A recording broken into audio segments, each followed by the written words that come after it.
Boop. Hello. Hello, everyone. Hello. Hi.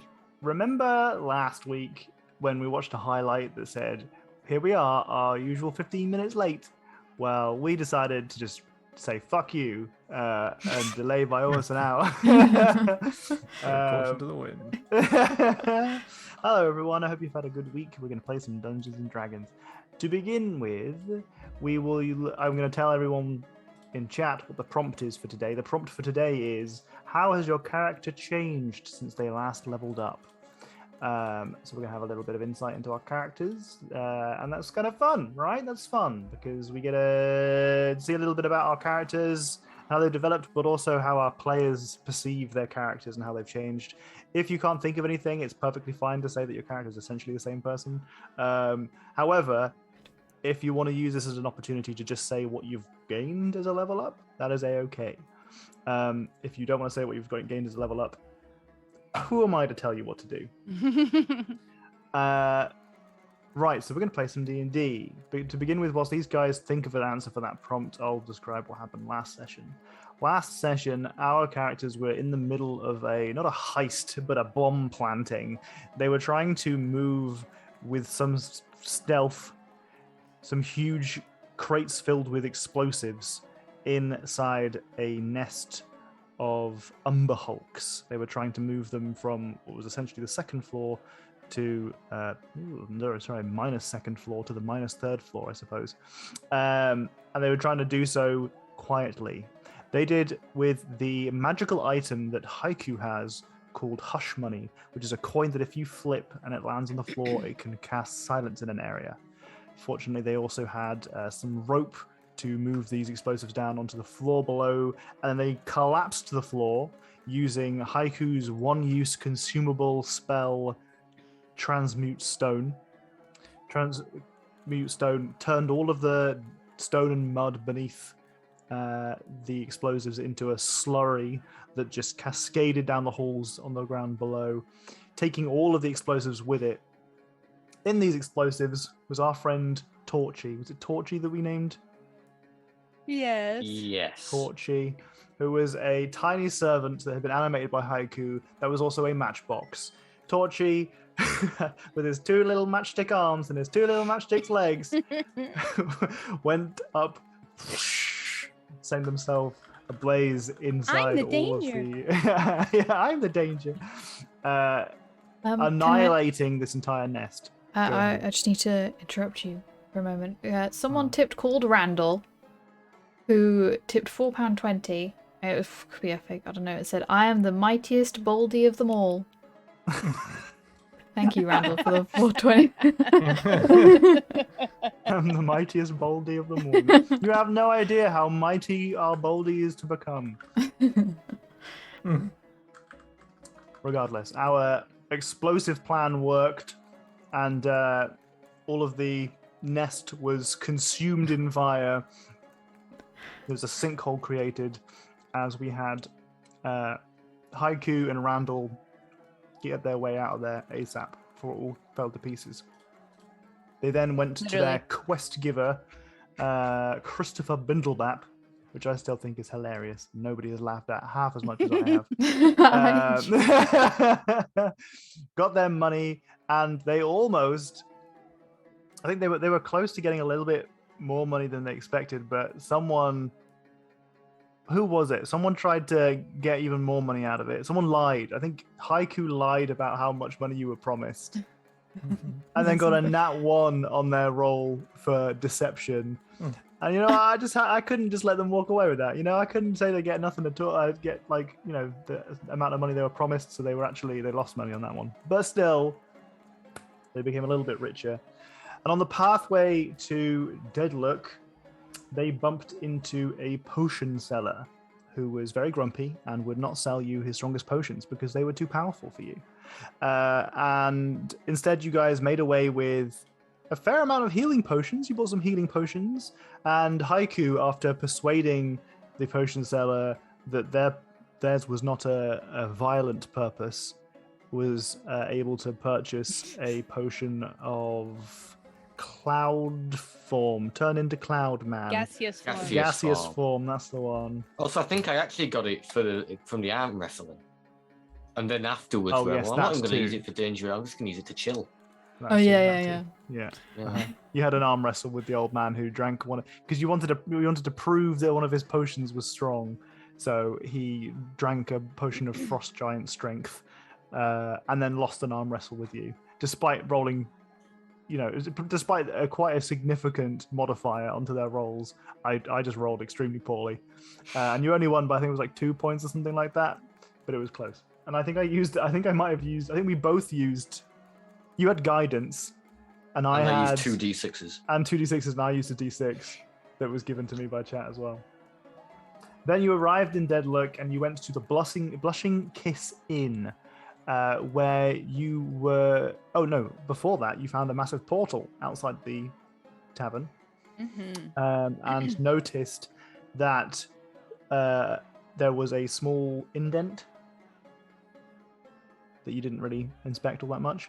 But Nerily and Haiku inspected the Arcane Sigils, noticed that it was a teleportation arch, and was able to reverse engineer it, and with the combination of that and Nerily's notes from back in the teleportation circle in Nesmith, and is now able to use teleportation circle with the gold cost to go back to Nesmith and to this location and whatever location these two portals teleport to, but you don't know where that is.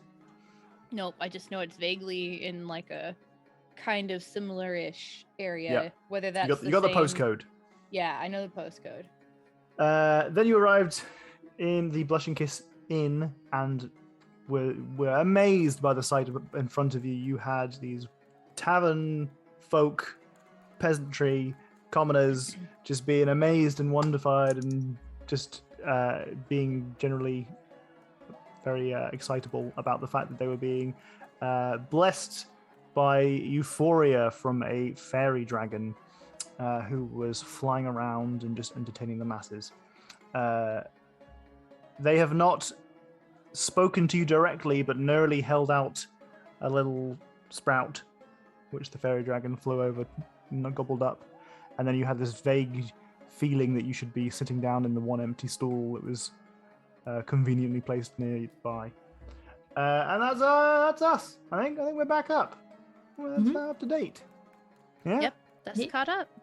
Oh, that was a lot more talking than I expected. Anywhost, that's where we are. We're a little bit late today, but I still want to know what your answer to this question is. So we'll start off with Oro. How has your character changed since they last leveled up? If it is from that long ago, from when we were in the other tomb, in between that has been the fake Oro. Yep. And I think that has been the most.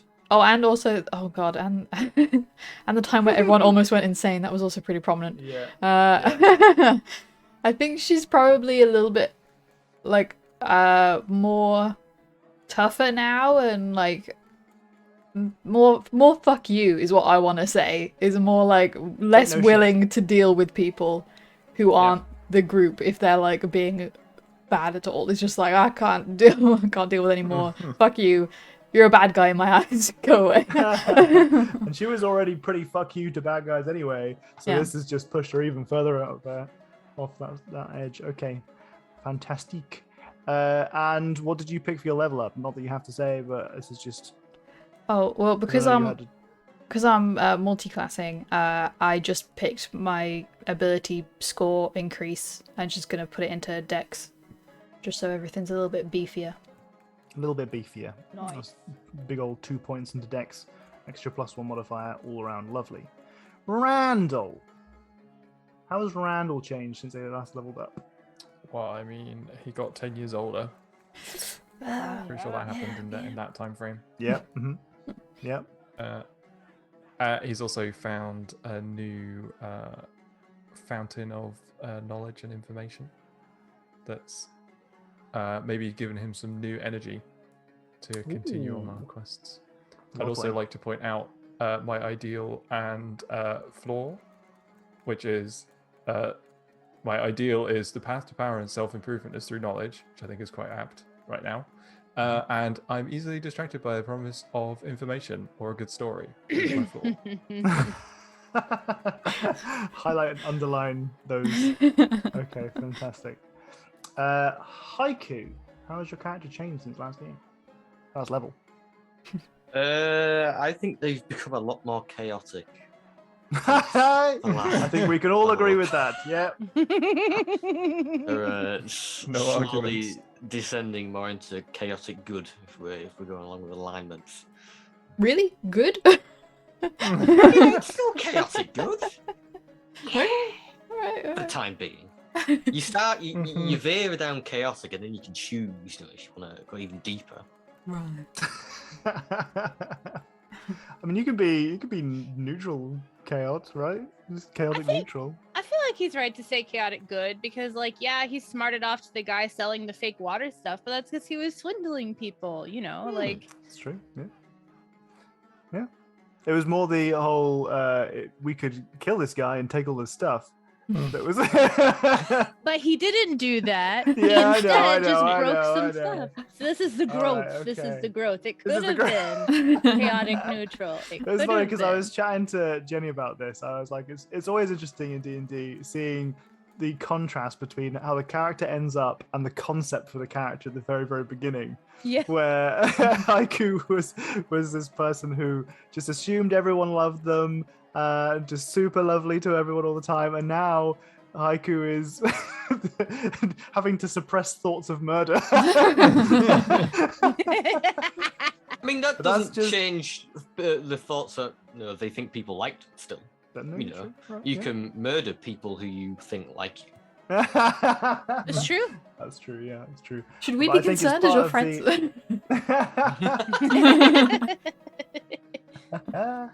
Yeah. I think that's part of the journey of D&D for your character and the player. Is sometimes you come up with a character concept and you think this is perfect, and then you start role playing them and you're like, actually, I think I'm going to go. I'm going to go a different way with this. And I think that's good. Okie dokie. Did you want to say what you've got for your level up? Yeah, might as well. I've got a new cantrip, something to do with lightning. Very exciting. Can't remember it. Very frightening. 2 new artifact infusions. So I've got, I will have 4 activated for each of the party. So I think there's already the Arcane Focus for Neurally, which is now +2. Yeah. The Repeating Shot for Aurora. Randall now has Slippers as Spider Climbing, which is ridiculously First overpowered. off, let's make sure that you roleplay that interaction where you are handing out your magical goodies. Oh, Second yeah. off, for those who don't quite realize what's just happened, Randall, the monk who can move, how much is your movement in a turn? 55 feet. 55 feet. Just got the ability to climb vertically up walls and across ceilings upside down at their move speed, including dash actions. And it's not something that you have to just like pop for an hour once a day. It's something that's forever, all the time active, as long as you're attuned to that item. So we can have 110-foot sprinting Sonic Randall going up into portal.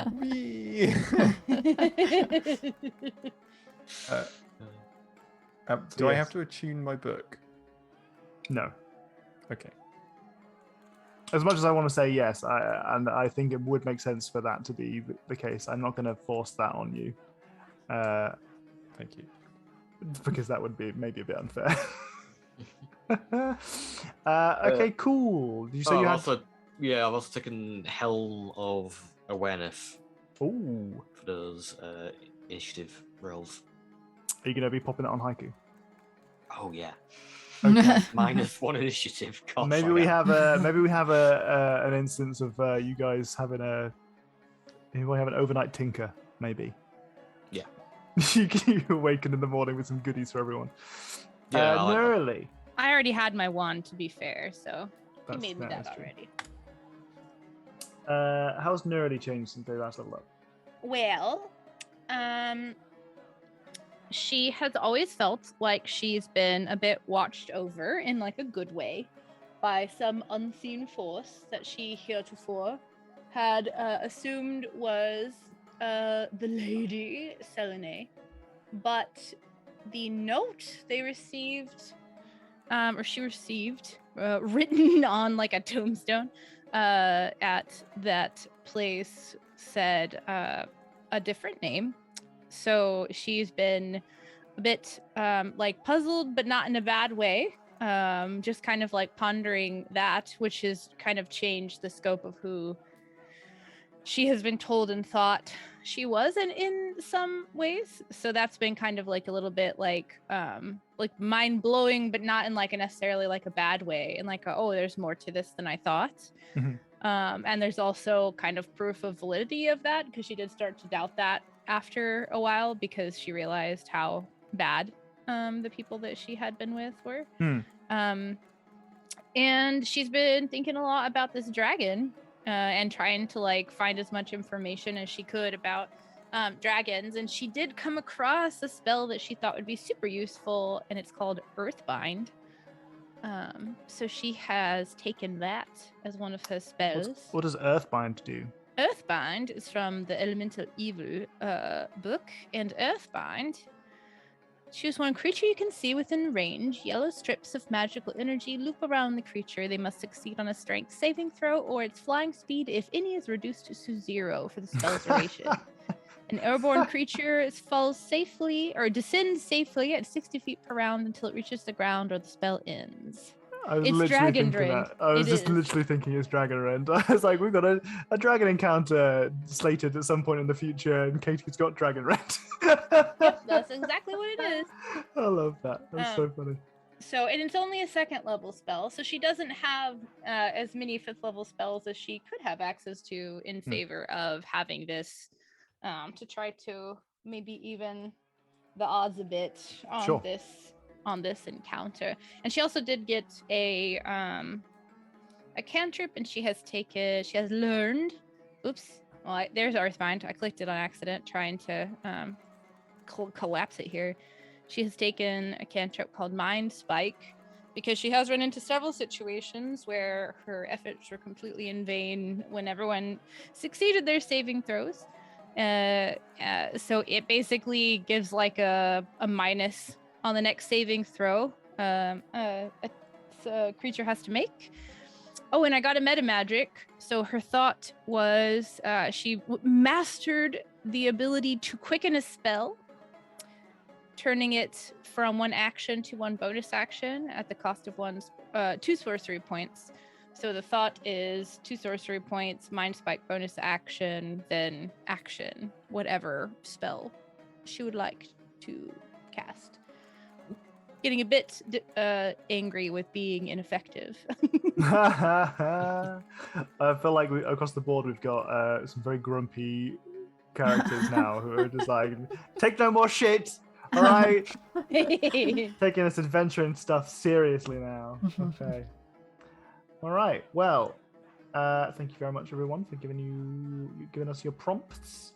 I went through the response prompt form earlier today. Did a bit of organizing, and I can just say that we have a very wonderful community who have been very, very helpful with coming up with these prompts. It's very difficult to do. I think kudos especially to Grace, who has been incredible. And just if you fancy throwing some more in there, feel free, because it's tough to do. And I think I was thinking about maybe if when we get to a certain point, making a PDF or something of them with proper, crediting the people who have contributed them and making it available just for anyone who wants to use it, because it would be an easy thing to do. And it's a handy resource, I think. Mm-hmm. Yeah. Grace, I'm sorry, I just blacked out and suddenly there's 4 more prompts.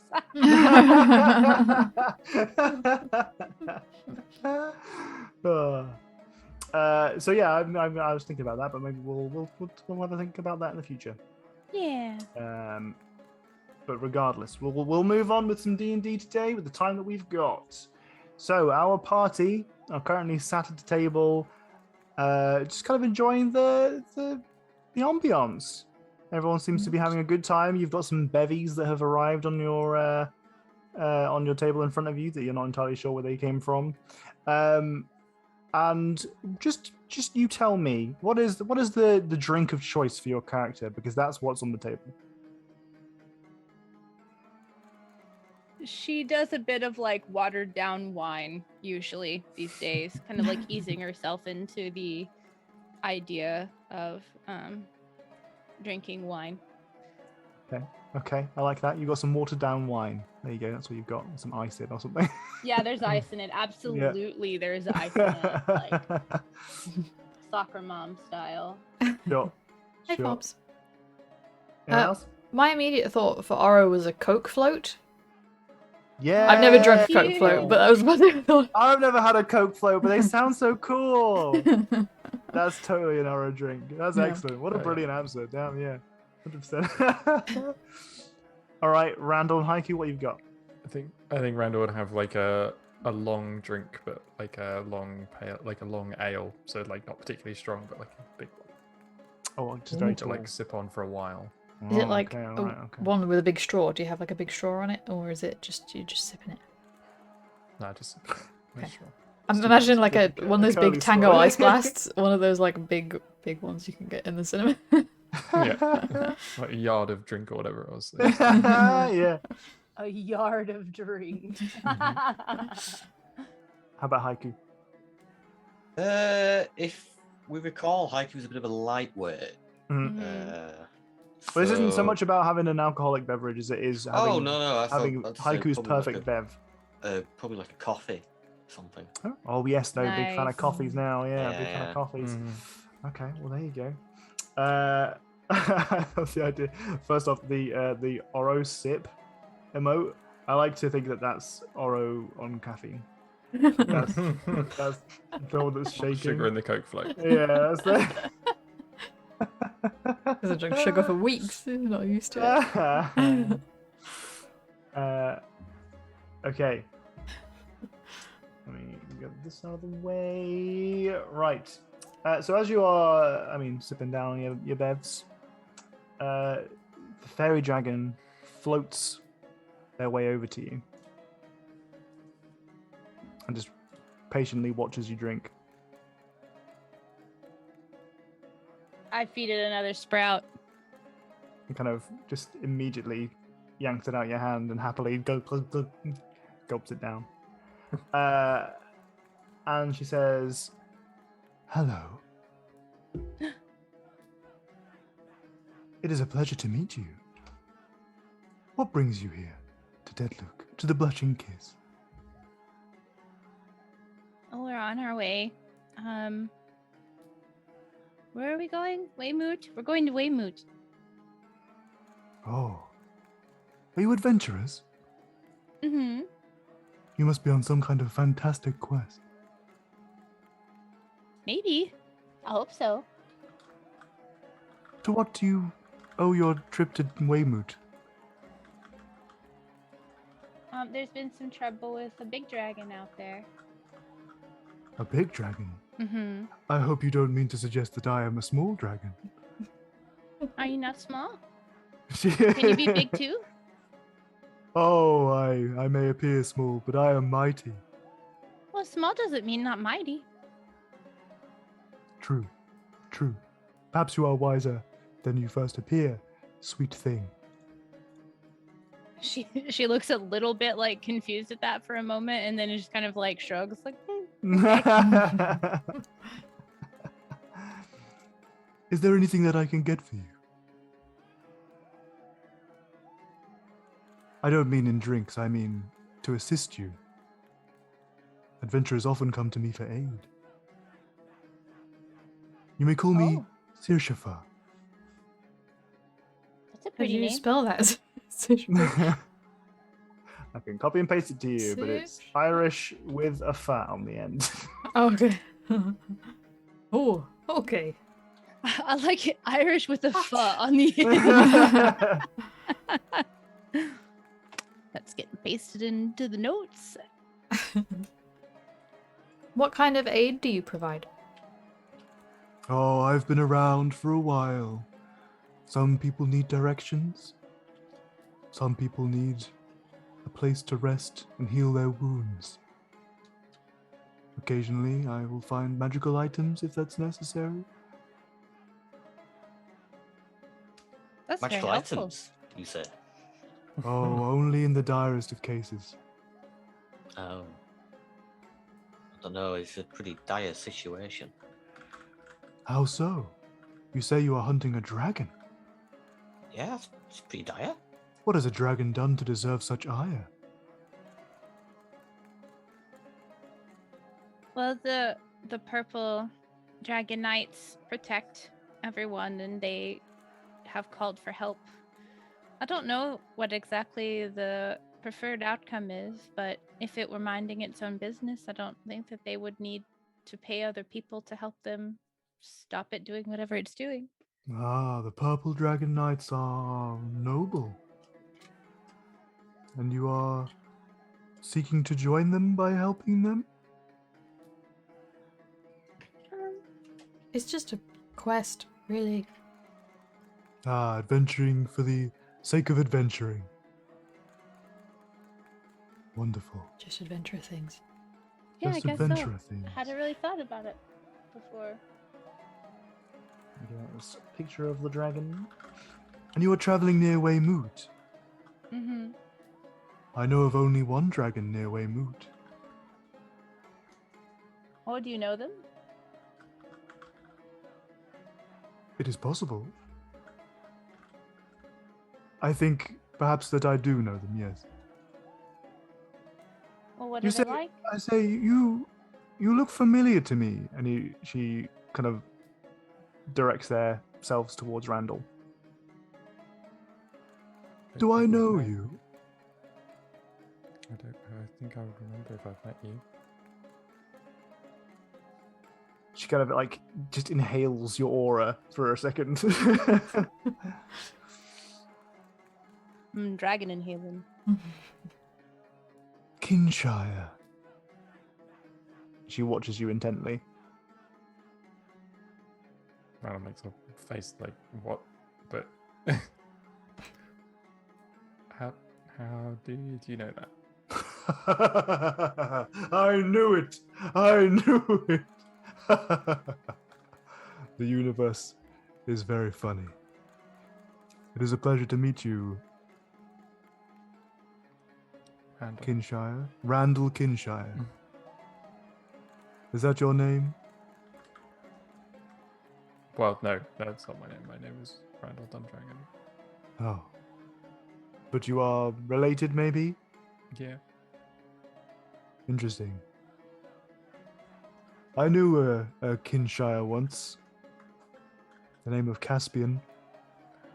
You knew Caspian? Yes, yes. Wait, hang on. Did you remember Caspian? Yes. Are you doubting my memory? No, it's just lots of people don't seem to remember him. Why? If you could tell me that would be fantastic. Well, I am a dragon. We are excellent at most things, memory included. Tom himself is not good at memory, just to clarify. This is like when you play a really smart character, but you yourself are really dumb. Playing with fire here.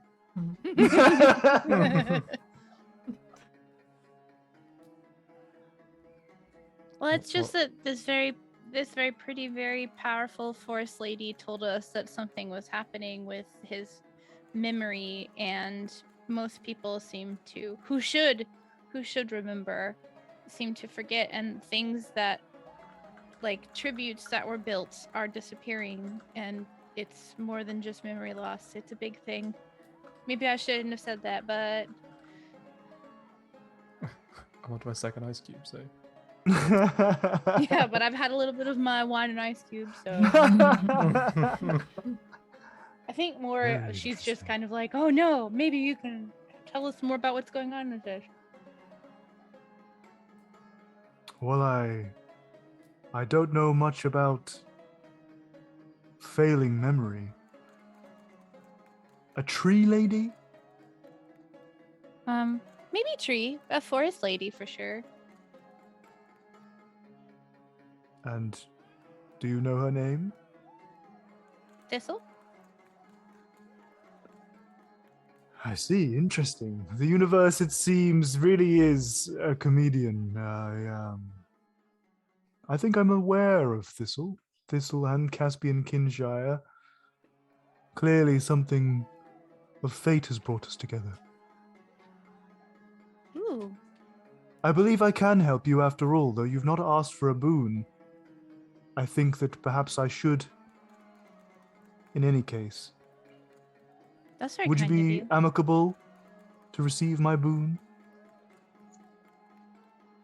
Of course, if anything to aid us. You see, I believe They've thus far seemed like super nice, right? There's not been any kind of like sly looks or I guess No, like no. insight check. But Yeah, she there's doesn't not look like suspicious, I guess. No. Not a single thing. Okay. Set off your evil Tingley's radar. Evil tinglies. Okay, continue. Sorry. She says, I believe I have access to a portal that could take you close to the lair of the dragon that you seek. Oh, A secret way that would perhaps be less dangerous. well, that's good. Right? That's good. She like looks around at everyone. Like that's something that we would want, right? Viciously nice. And face the dragon alone.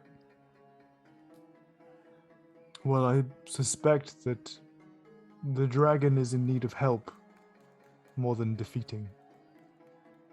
Oh. So we're not gonna You see, land slap bang in the middle and get no. mullered. Get mullered. Total no. words. Total words. You see, I believe that the dragon is Idranolith. Is that the name? Oh, that one too. Yes. Oh, sorry, Idranolith. You Get a cheeky spelling. You want a cheeky spelling in the chat? Please. Welcome to high fantasy names for dragons. Why can't it just be called Derek the Dragon? I Because save they're those big, names. powerful, cool creatures. I wouldn't want to be named Derek if I was a big, powerful, cool creature. Was it known to be a big, powerful creature when it was born? Yeah. All dragons are big, powerful creatures. Well, then they Regardless wouldn't of get their big, powerful size. names because they'd all be the same. They'd all be like, well, it's just Derek. Maybe they do call each other names like Derek, but certainly they wouldn't maybe. allow us to call them. maybe something like Adrenaline true in the Draconian tongue is just Fred, you know? Hey, I speak Draconian. Wow. you Does it- speak the does it- version they let people know about. Oh, Kidding. You speak tourist Draconian. Tourist draconian. Oh god.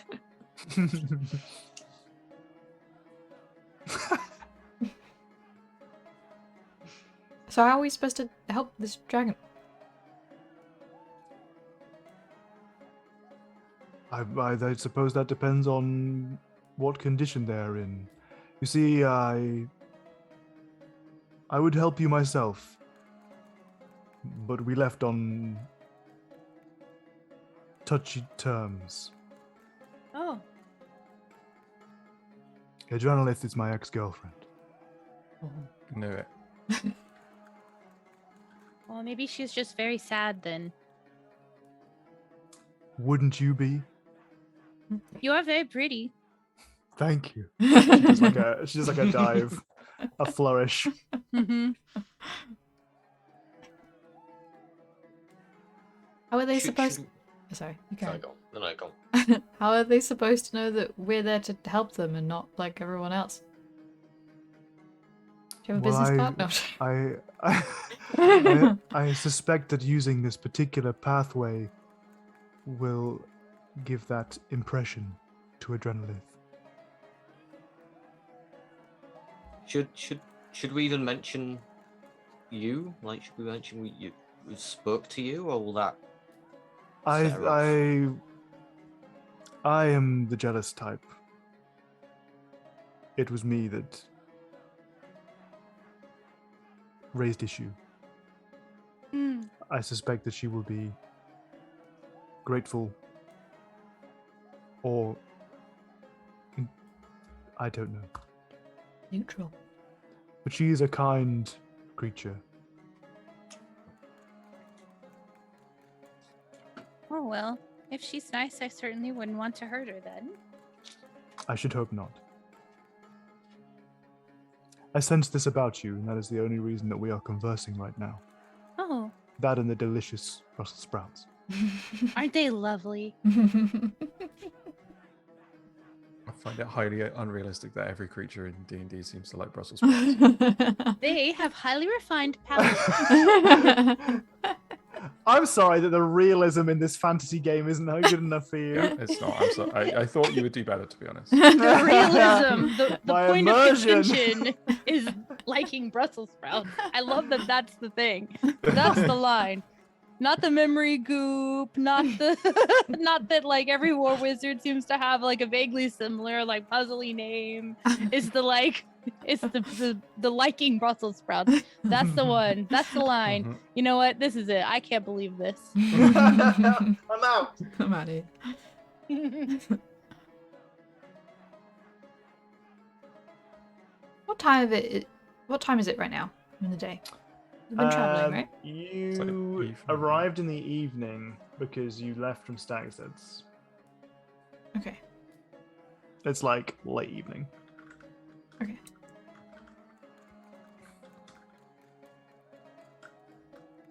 We can try and do that, but maybe like tomorrow, or maybe I would suggest that you rest, yes. gotta be on our A game. I would recommend it, yes. We're going back a little bit. When you said the universe really is a comedian, when we said we knew Thistle, what does that mean? Thistle is Adrenalith's daughter. Quick family tree. But she Hey, I get it. looks like not a dragon. Correct, yes. How does that? Dragons are responsible for the creation of many wonderful creatures. Not all of them are the dragons. Oh.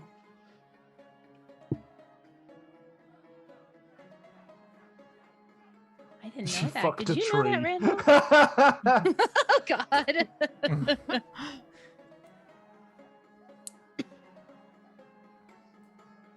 Did you know that could happen, Randall? I don't know if Randall knows that.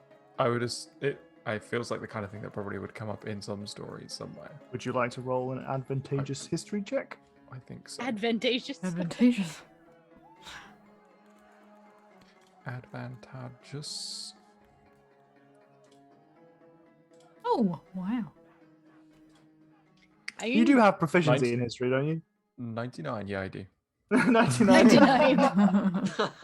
Wow. Okay. What a roll. Well, since you, as you are aware, if you have proficiency in a skill, we go heavy onto the fail forward category, as opposed to just failing. Yeah.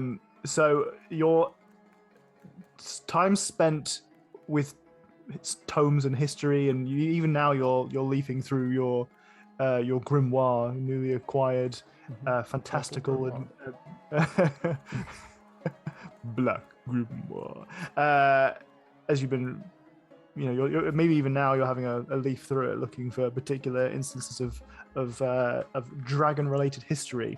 You find nothing specific, but even you can recall. Oh, yeah, I've definitely heard of dragons being able to conjure all kinds of creatures. Sometimes even just with their breath alone, they're able to summon sprites or to breathe things into life. And to you, it makes entire sense because there's a poem, in fact, that you've only heard tell of. You've never heard a single line of the poem that describes that dragons are part of the fabric of the universe. So them being able to, conjure things into existence, through the power of love in itself, is not even remotely shocking to you. You can't find a specific example of that anywhere, though. It's maybe like you're just every page you're turning to, you're just getting unlucky. But you, as a person, as a scholar, are aware of the general concept. Randall knows this because he watched Shrek once.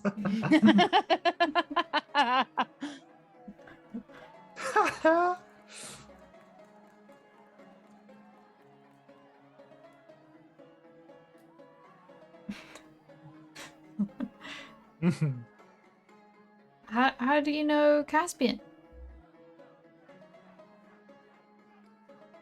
Caspian is the person that fathered Thistle. Oh. Dun dun dun. Adds to the family tree. So perhaps you are related. No wonder she wanted to help. Wait, what's Caspian's relation to Randall? Caspian's my uncle. So Oh, so your cousin. Thistle's your cousin. You could have Wait, been is a your last name dragon. Dundragon because you're part dragon too? The dragon was done. Wait. I mean, I don't feel like I'm part dragon, and I don't look like I'm made of a tree. Do I? Now you mention it. No, you mentioned. That's just because Randall hasn't had a shower for a while. Wait, so was Caspian just a dude? Was he just a normal dude? There was nothing normal about Caspian. Though I believe he was human.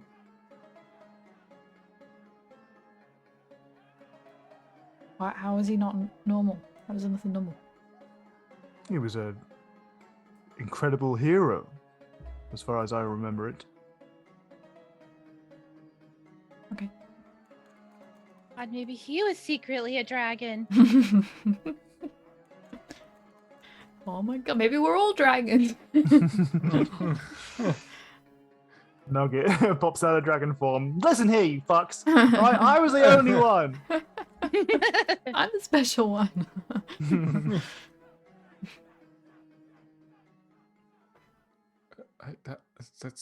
There's so many questions, so much. Perhaps you should sleep upon it. I'll have a room prepared for Yeah. each of you. Oh, thank you. Thank you. If there is anything you would like to discuss, we can do so over breakfast tomorrow. What's on the menu? I have no idea.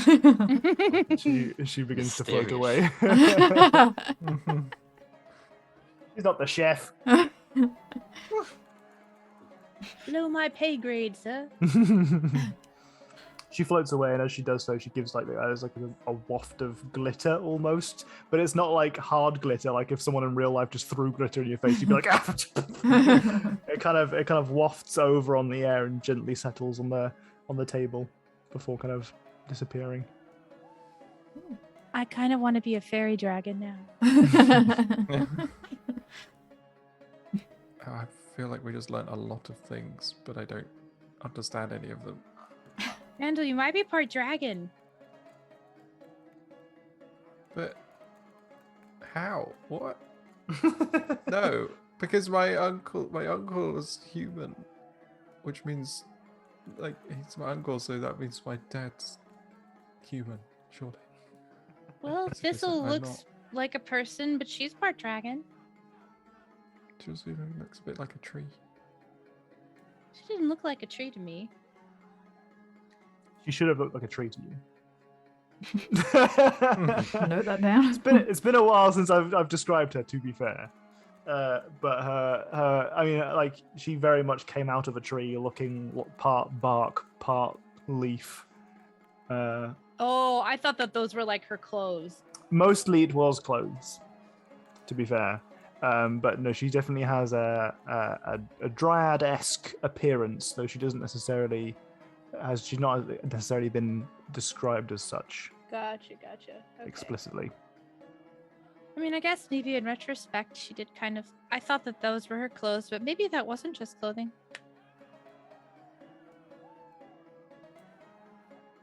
I wonder why she wouldn't tell you that she was your cousin. Maybe she doesn't remember. She might not remember. Or that's the sort of thing that you might not believe of a strange person that came out of a tree when they say that to you. To be fair, maybe it's not that she doesn't remember. She might just not actually know Castian True. is her father. That's also possible. Yeah.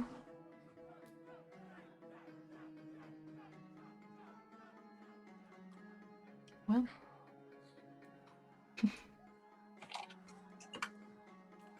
Are you feeling okay, Randall? That is a lot to think about. Yeah. And Fred's just like drinking.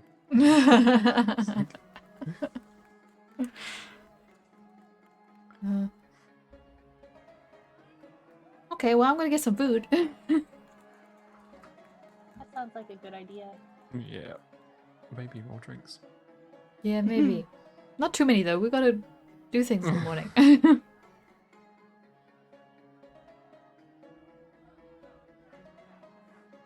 I order some food? Can I go up to the bar and order food? You will find it difficult to do so at this hour. The snacks? Is there like a packet of crisps? Yeah, there's packet of onions. Onions? I meant nuts. I don't know why onions. I think I had pickled onions and nuts in my head, and I got Little jungle. sack of Packet of onions onions. you take There's just, back. there's just a pack of pickled onions. Walk around with Brussels sprouts and onions. That's it. Oh yeah. Oh yeah. I'll have a packet of onions, please.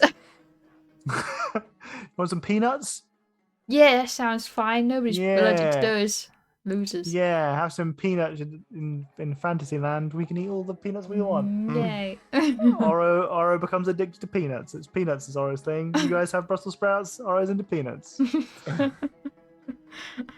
I say with some certainty that you are not missing out on anything. Peanuts, nuts are overrated. Thank you. Wait, who's got a nut allergy? Me. Jenny has I nut do. allergy. Oh, that's why. Okay. Yeah, me. Yeah, I'll really have- not missing out on anything. I have a couple of bags of peanuts. Okay. That's pretty much all you got to snack on, really. Unless you got your own source of food, like Brussels sprouts, rations, Oof. boring stuff. Yeah, okay. These Brussels sprout non-believers over here. What are the rest of you guys doing with your evening? I think I'm gonna eat and go to bed. Just think about all the things we've learned today.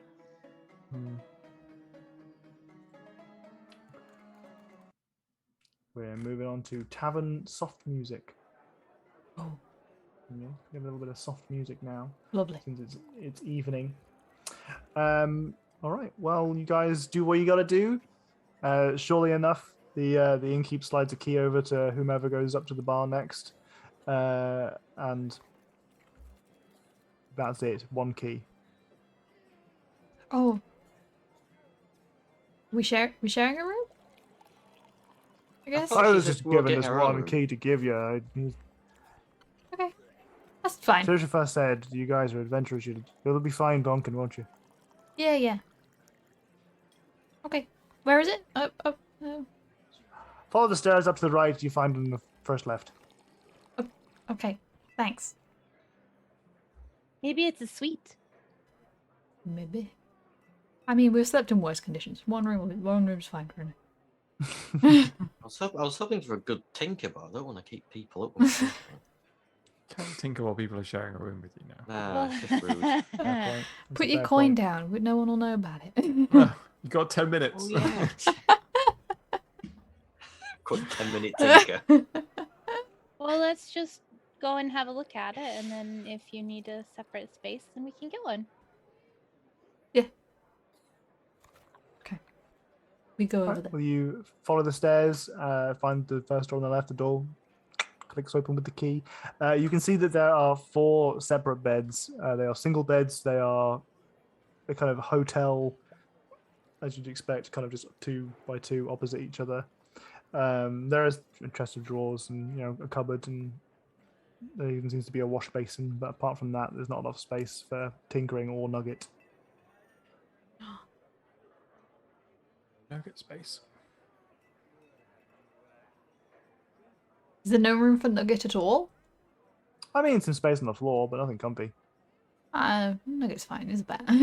Well, if we're gonna get a separate space for Haiku to tinker, then Nugget can have the 4th bed in this room.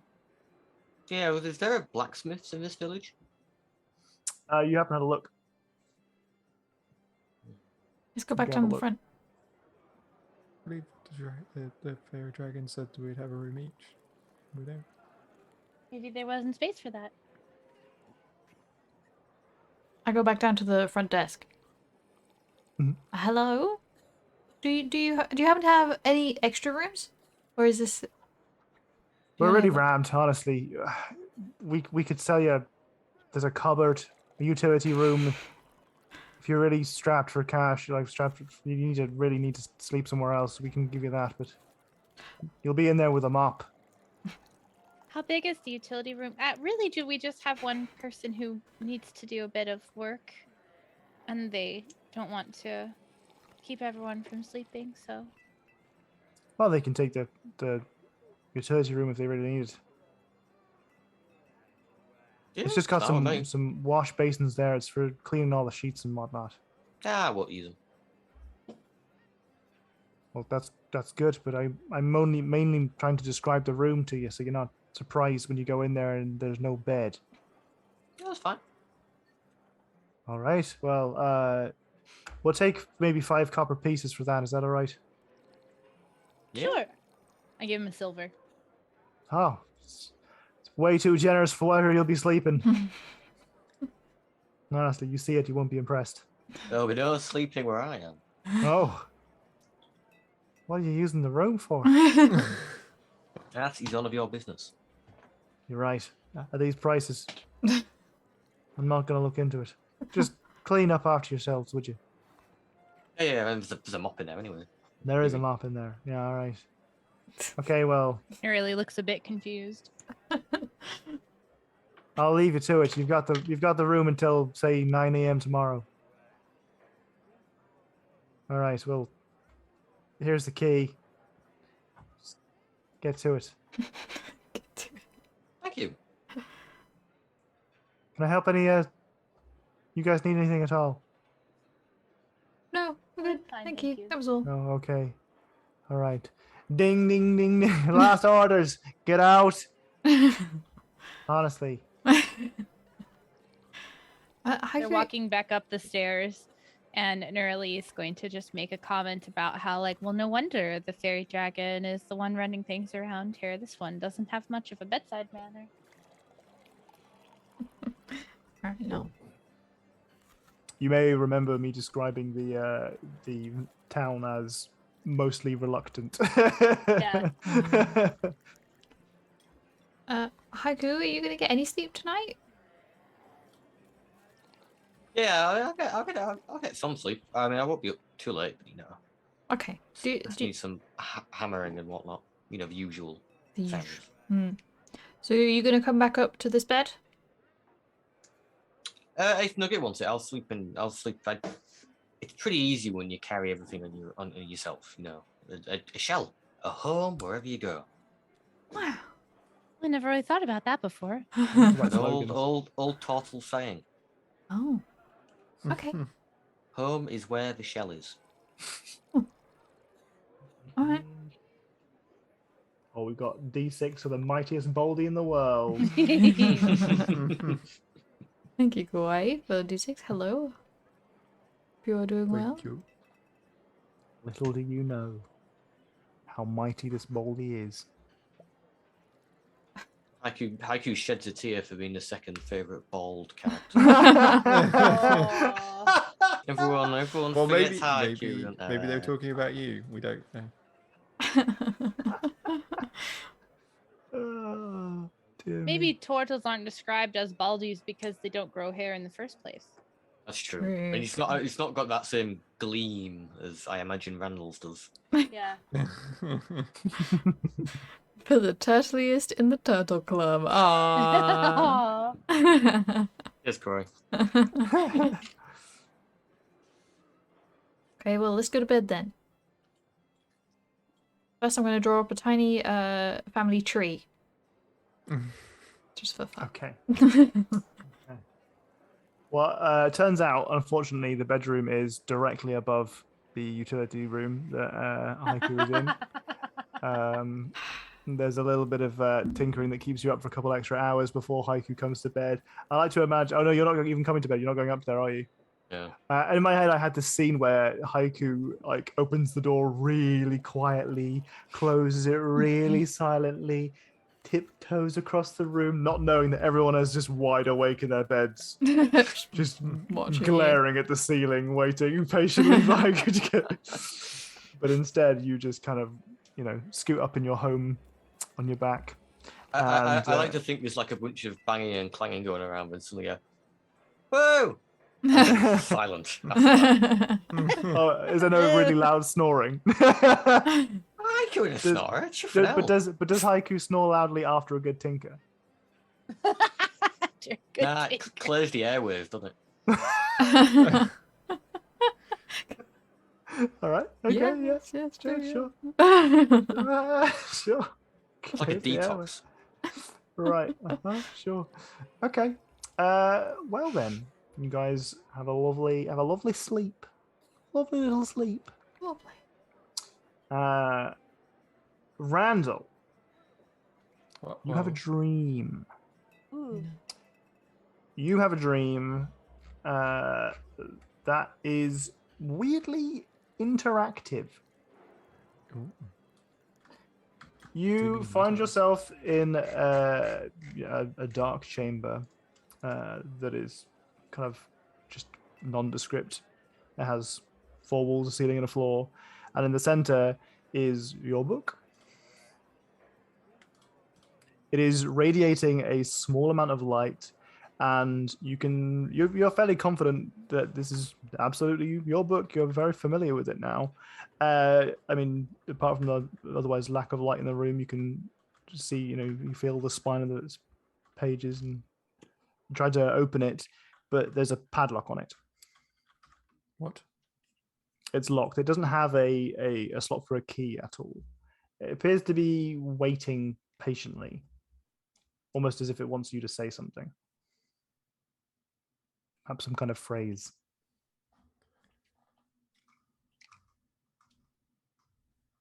Hello, Mr. Book. Nothing happens.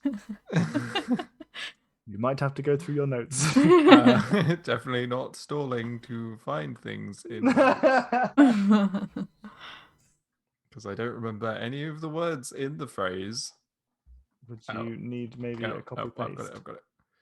It's Octopa pro Aealabaphus ostexessa.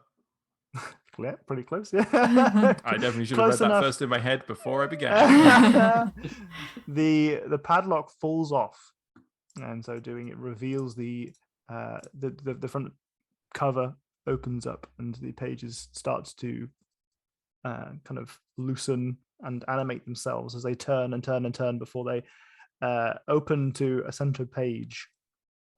In this center page, you see a story that is describing your life.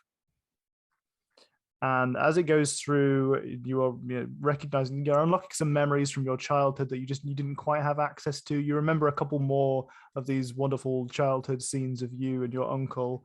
But as time goes by, you're reading through this, and then it comes to here and now, you having this dream, and a full stop at the end of the sentence, and there is a new chapter that begins, but there is nothing written in it yet.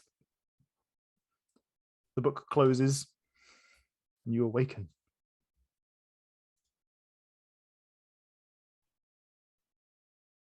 If you said something, it didn't come through the microphone. I said, whoa, but quietly. You awaken a little bit earlier than usual, and that already is quite something because you're usually awake pretty early. You kind of got like a uncomfortable amount of sweat that's seeped into your jimmy jams. Oh, not my gym jams. But apart from that, you feel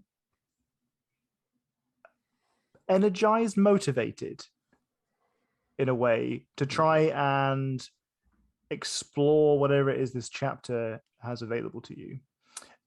You feel like with your tome on your hip and surrounded by your friends, you are able to explore whatever mysteries were just presented to you by Sirshifa, and it's not daunting. That kind of determination that you feel feels empowering. Something about it that gives you a bit of pep. And like, I think that means that Randall's just going to be like getting out of bed immediately. Then, like going downstairs, kind of maybe a little bit like annoyed that nobody else is up, even though nobody is ever up at like the same time. Just like, oh, come on, guys, let's do this thing. Let's do this thing. Okay. I suspect that Exactly like Haiku is the last person to wake up because they were up late tinkering. Anyone else going to wake up and you got a particular thing you want to do in the morning? No, not particularly. I want to hand out my things. Ooh. Sure. I was thinking you would do that after everyone else has had a chance to wake up because you were sleeping in. Oh yeah. I don't think I do anything special. I'll just get cleaned up, use wash basin, prestidigitate Oro a little bit while they're not paying attention. That smells good. What is that? Okay, cool. I'd like to see you guys make your way down and start munching on, whatever breakfast is supplied to you. Available is some kind of sad-looking broth, but also a full English, if you fancy a full English. And I think the Haiku probably comes down a little bit later, just as the breakfast. You got the kind of the dregs, the eggs are a bit cold by the time you get down there. But I think you probably come downstairs with a satchel with some goodies. Heaved over your shoulder. Yeah. Like Santa Claus. Right, Haiku waddles up to the table. Morning, everyone. Got some things in the bag. Good Well, tinker. not for you, Oro. Sorry. I mean, I didn't expect it. Oh, I didn't expect it. Okay. That's That's fine. Thanks. what is it? Okay, good morning. What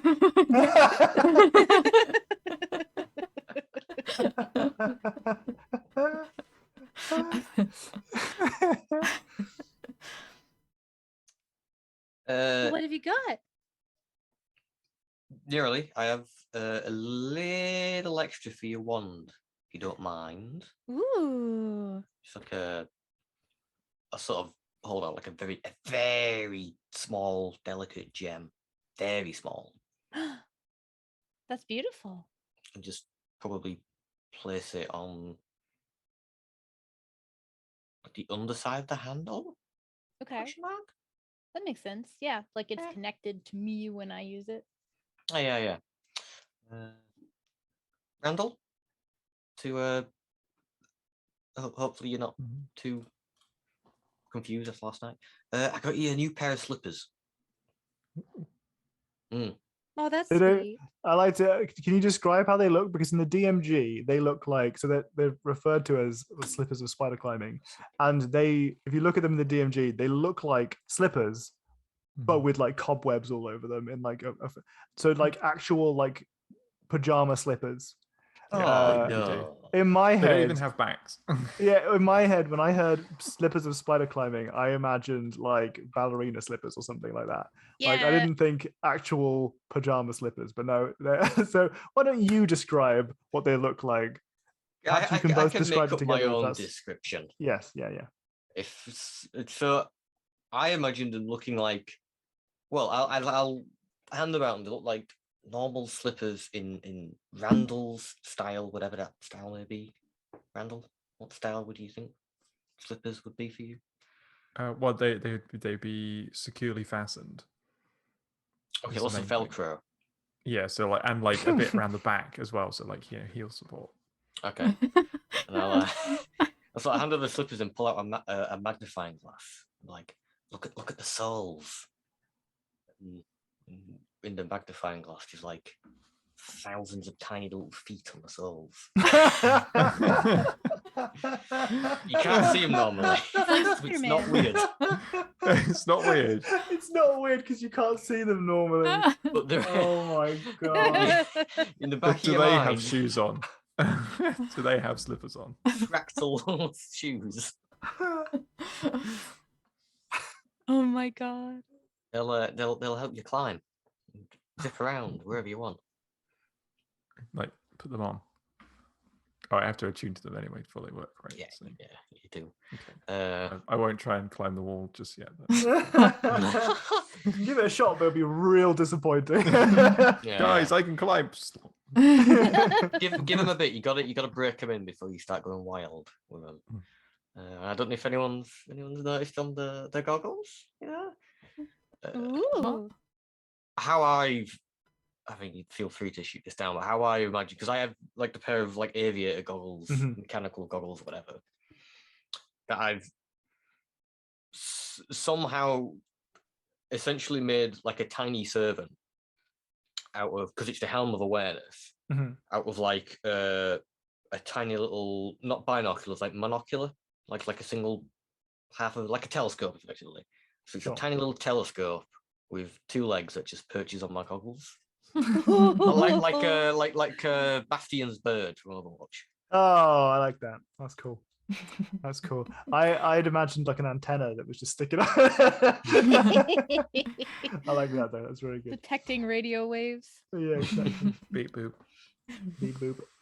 All right, cool. So you hand out your gifts. Sorry, Ara. I can double check you repeating stuff if you want. Give it a clean. It's fine. Don't worry about it. You sure you don't want it cleaned?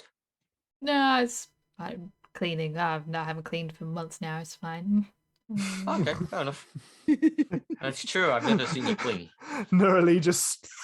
I sort of give nearly a wink when I say that's fine. Neurally definitely has like an iced coffee and is just like. I haven't cleaned in months. Sure All these haven't. idiots saying that I have to clean all the time. What do they know? What do they know? Hygiene. All right. Well, at the 1 hour 16 28 minute any seconds mark, why don't we have a bio break? Oh, sounds good. Yeah. Yeah. Bio break o'clock. If you are new, our bio breaks are essentially however long it takes for everyone to do their business, and we return to gameplay immediately. So Immediately. don't expect us to be long. Stick around. Yes. I was trying to think of something to say to Haiku that was a little bit pissy, but I couldn't think of anything. So I'm going to try and think of something. Not pissy, but a bit like. Remember.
Are birds real?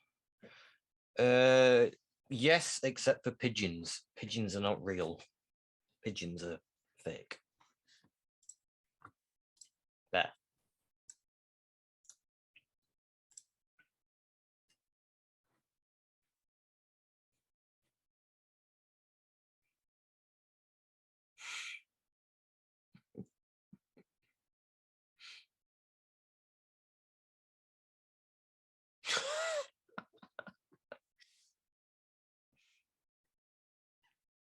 They're all government spies. There's some are made by the government and some are trained by the government. You know, there's a difference.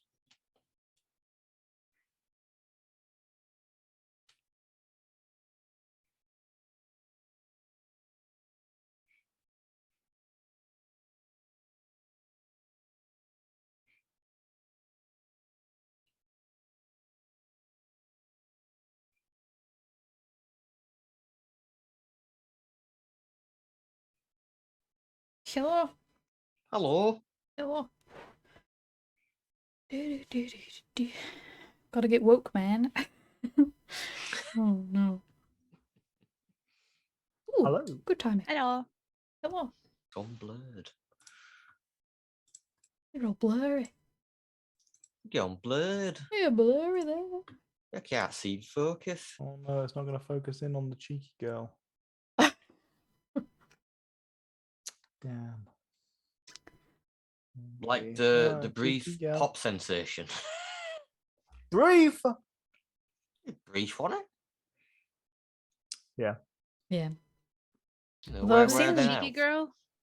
The cheeky girls, I've seen them performing recently. Not like, big time stages, Oh. but Was that a There's band? yeah, it was this two twins that did a song called "We Are the Cheeky Girls," Oh. and their group is called Cheeky Girls. Classic. Yeah. You are the cheeky girls. We are the cheeky girls. You are the cheeky boys. Yeah, No one, I can't remember. that's it. I went, yeah. No. This one says, "Cheer up." Yeah, Oh. all of them are bad. When did Love Hearts get so depressing?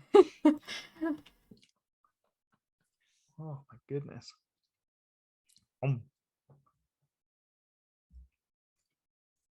Ooh. What's bibimbap? Well, I've heard of that. That's a Korean dish. Yeah. Ooh.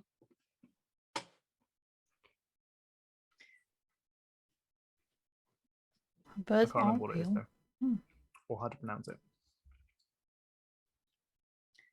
Woke up 4 hours later than I wanted to because that's the thing that happens sometimes. So I'm very hungry and never talk about food. I'm like, yeah. Oh no! Drop the food talk. Drop the food talk. Mm-hmm. Abort. What a Okay. book. Right, I back have to. sparkling apple juice, Oh damn! I Ooh. love sparkling apple juice. but on ice. Off. That's extra fancy.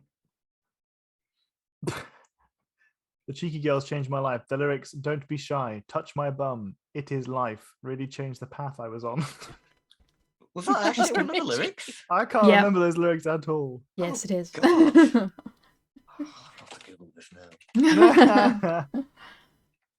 If I say birds aren't real, then they will finally leave me alone. Crows are scary.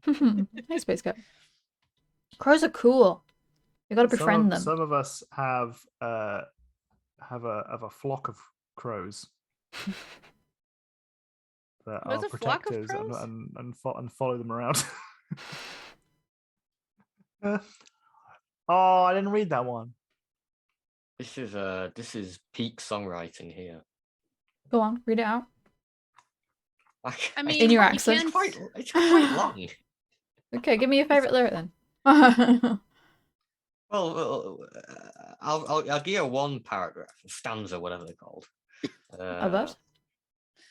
I never ever ask, where do you go? I never ask, what do you do? I never ask what's in your mind. I never ask if you'll be mine. Come and smile, don't be shy. Touch my bum, this is life. Ooh. Gotta write that down for a sound clip. We are the cheeky One. girls. We are the cheeky girls. 39. I mean, I feel like that's on par with to the left, to the left. Everything you own in a box to the left. A bit deeper. Oh, you need to listen to Cheeky Girls and your mind will change drastically. Yeah. This was this popular? Okay. No, it was very popular. I could have another you in a minute. Matter of fact, he'll be here in a minute, baby. I mean, I still think that's better than Cheeky Girls, but again, you haven't listened to the Cheeky Girls. I don't know. I feel like I'm more interested in touching bums than rhyming minute with minute. So Yeah, but like this was played at like every primary school disco, like on repeat. Like that's not something you want like to be putting into kids at a young age, do you? This one says Why not? bestie. Tell me kids don't touch bums. Mm. Katie, you are not playing a bard. Listen. Well, you know I wasn't playing a bard because then I would make it sound good while singing that. Come on. One of these days I'll be brave enough to play a bard and do all of the like song, like I'll have to sing for every spell that I do, but it'll all be whatever song is requested in chat. Oh, One of these that's days. cool. That's cool. Fair. Thank you. That's a neat idea. We also need a voice clip of someone saying, "Katie, you are not playing a bard." Sounds like we just got one. Jenny writes down. Mine was too monotone. It was a little bit It needs to be more flowery. It needs to be more flowery and fun. So you want to give it your best shot, everyone? Go for a little voice line clip of It saying, won't be natural "No." now. We've got to wait until we've got to put it into the rest of this episode somewhere. Oh my god, this is going to be like the DJ Khaled thing. You Yeah. have to work, Katie, you're not playing in a bard into a sentence somehow. And the best one will become the sound clip. I could put the Norwood into it. Go on Come then. on. Katie, you are not playing a. That's Scottish. I mean, we're a bit too far north. Too far north. It's my accent. I was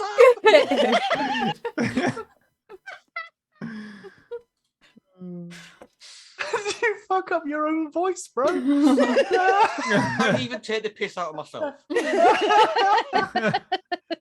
Christ. Oh dear me. Oh my Well, god. I don't think you can say that line in my accent. I'm going to leave it there. Oh, it's impossible. Oh, you can't do it now. Impossible. Yeah. It's actually impossible. Yeah. Right. Okay. That's it what it forces- is. It's, yeah. It Yeah, that was forces the you into a problem. different accent. Yeah. It's an error in the code. It just like defaults you to something else. Okay. Right.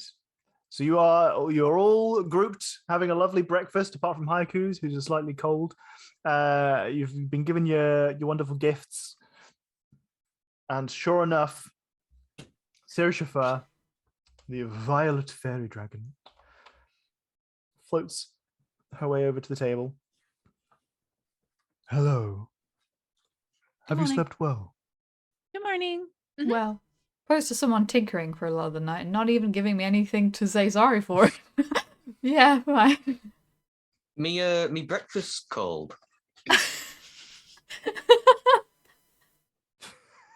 I apologize. I'm not the chef. Oh. I don't suppose you could go tell the chef. I assume you work here. So you might just be a patron. I live here. This is my inn. Okay. Oh, Oh, do you own it? Well, what's ownership? capitalism. Sort of is on you to check on the chef. I think your food's cold because you were late, Haiku. I'm afraid the food is cooked and served at the same time. Did you not read the signs? And she points really dramatically and overtly with her tail over to a sign on the wall. Breakfast is served at 9 a.m. on the dot. No seconds. No refunds. No, I didn't. Okay. That's my bad. It's fine. I'll. It's So fine. what we're trying to say is that everything is lovely. Yes. Well, yes. I'm glad that you've had a lovely stay. But I think it's probably time we get going. Sure. Because you have to show us the secret way, coming? right? Oh, right, yes. That's the idea. What we will do is we will take a path that is known to few. There are some protectors, but they know me, and we will be safe. I've heard those words before. Do When? not fear, Kinshire. All will be well. With me, she floats out the door with surprising alacrity. I get up and follow immediately. Mhm. Very enthralled. Not magically, just because with this creature. I put in it that was a little Dota 2 reference that no one's going to get because it's a character that no one here plays when they play Dota. I got the alacrity. It's the one Yeah. that makes you fast. Yeah. No, but I like Uh, Puck, who is a fairy dragon, says, with alacrity. Aww. She goes really fast. I didn't know they were a fairy dragon, but yeah, She's I a can see fairy it now. dragon. They're a fairy dragon. Anyway, so you are led through the center of the town. You see, as you leave behind you, the archway of the portal that you'd previously investigated. You can see that there is a small blacksmith as you're walking through the center, but it appears to be mostly. It doesn't look like it's the kind of blacksmith that sells goods on like, here's a fancy sword for adventurers. It looks like it's mostly for horseshoes, and like kind of generic Wagon farming fittings. equipment, yeah, that kind of thing. Yeah. You are led down a path that continues in the direction of Weymouth, along the Ranger's Way, but are very quickly turned off at where you can see there's this division in the trees that does look like it could maybe just be a pathway, but there is no change in the footing. There's no path that reveals itself under your feet. It is just a breach in the trees, and you follow it for some time. And after several hours of just mostly listening to Sirshifa as she hums to herself, she seems to be kind of as she hums, you can almost hear like a harp that plays in the background and like a flute that accompanies. There's just this kind of like this presence that she has as she's humming away to herself, that you're kind of just a little bit transfixed, not in a magical way, just in a, wow, this is really cool. Like, just impressed, wow. And it's almost as if she's floating through these trees, some of the bushes and stuff will like move purposefully out of her way, almost like there's this animation to the forest that you've not really seen in any other place. And there is a clearing that appears as suddenly you find yourself surrounded by large stones, and there is these huge trees that have been kind of been growing on these rocks, and you recognize it mostly as something to be of note, otherwise you might not have, simply because Sirshifa pauses. And you can see that she opens her mouth and she makes this noise that you've heard vaguely once before, because it sounds like rubble rolling against itself. Like it just sounds like stone on stone.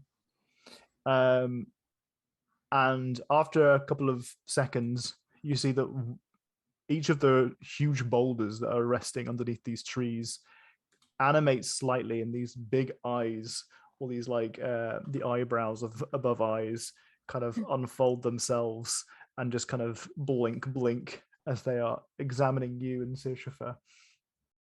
And they reply with a similar grumble of rock on rock, of this crunching roll of whatever language they are speaking.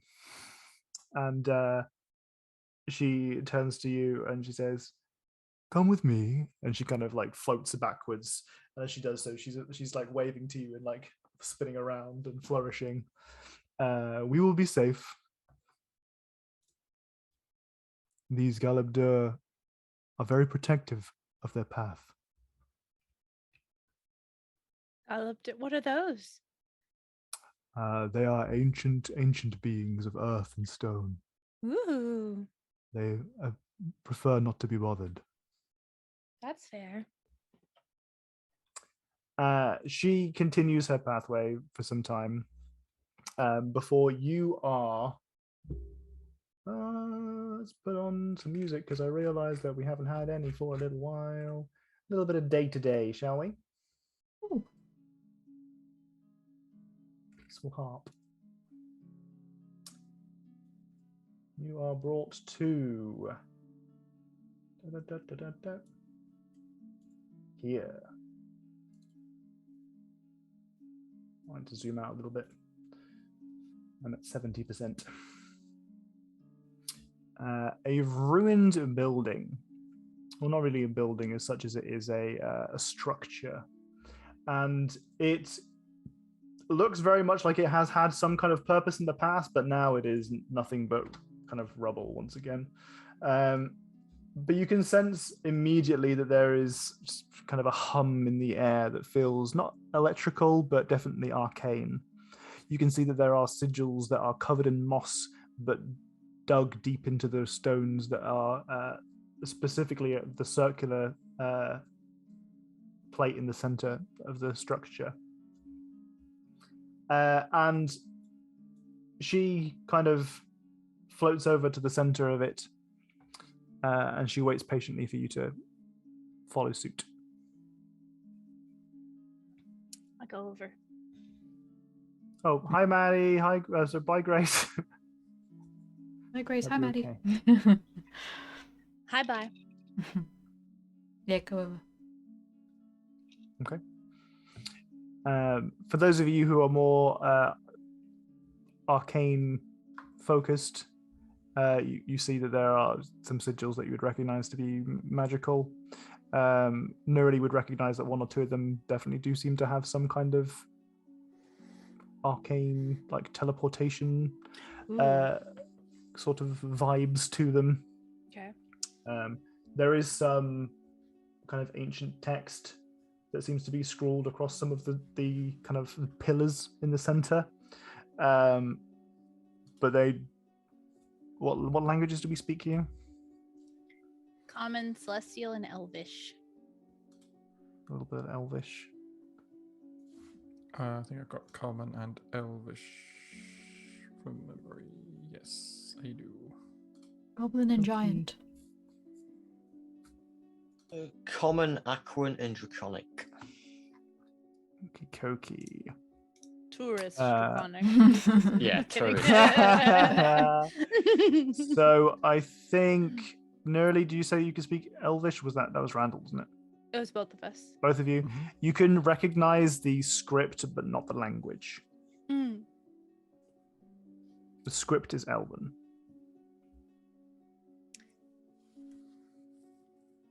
Okay.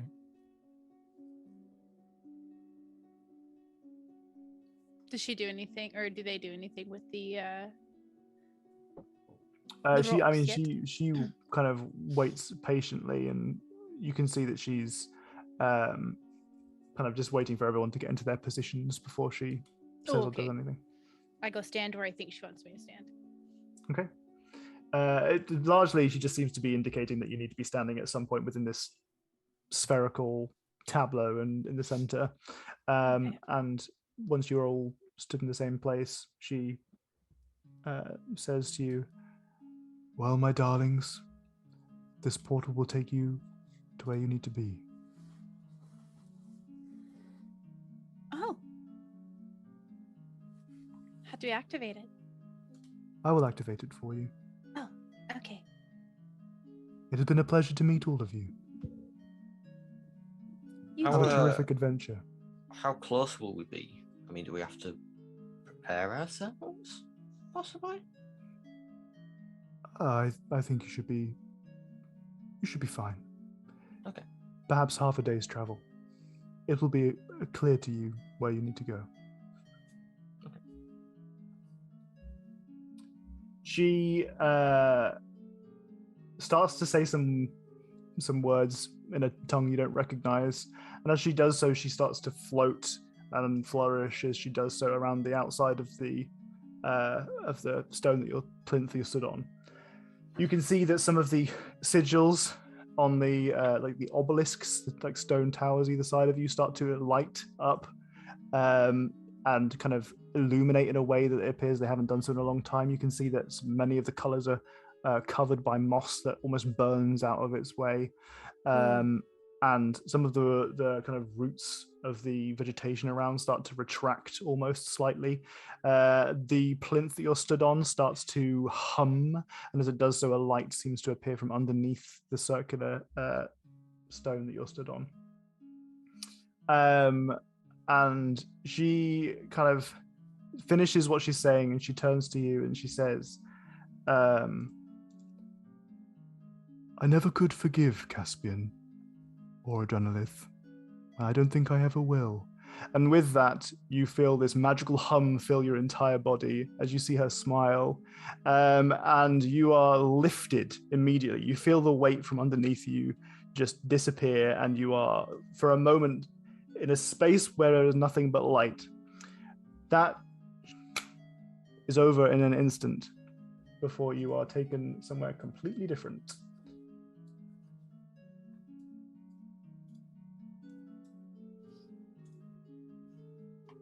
Oh, it actually is the plane of fire. Oh my god. You are brought to what can only be described as a fantastical place that you have never seen anything of its ilk. The forest around you is dense beyond belief.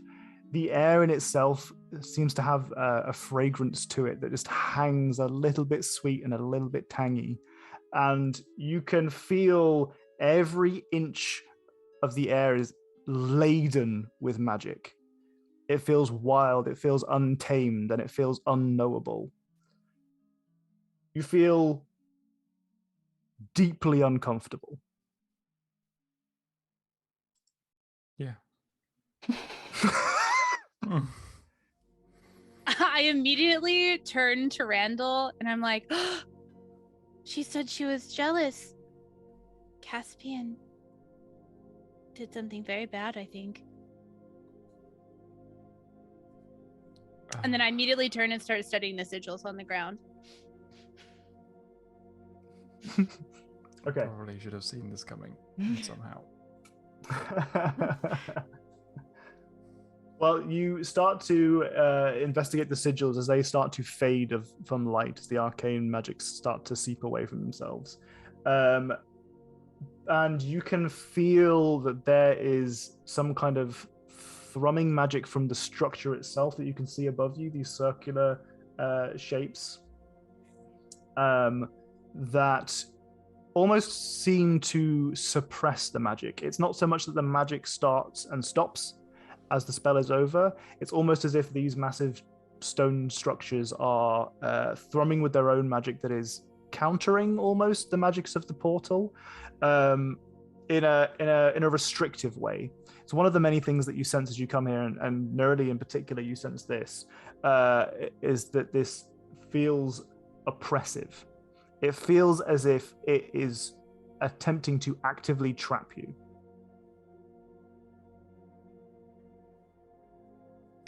Cool. Do I discern a teleportation circle location from the things on the ground? You can give me an Arcana check if you like. I'd like everyone to also make me a Wisdom saving throw, please. Okay. Whoa. Can I have called over Haiku to help me at some point? You can tell me where in the wisdom saving throw occurs during this investigative moment. Yeah. Can I use a point of luck for my wisdom save? If you'd like, yeah. Yeah. Okay, here you go. Does Nugget need to do one as well? Yep.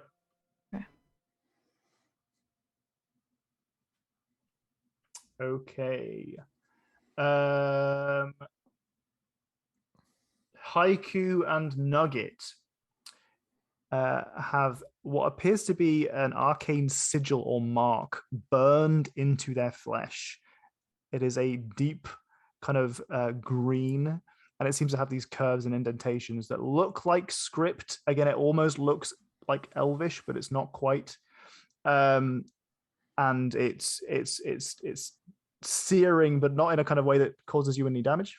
You're not going to have any hit points reduced, but it's burned into their flesh in a way that leaves a mark. Honestly, I think Haiku would think that was pretty cool.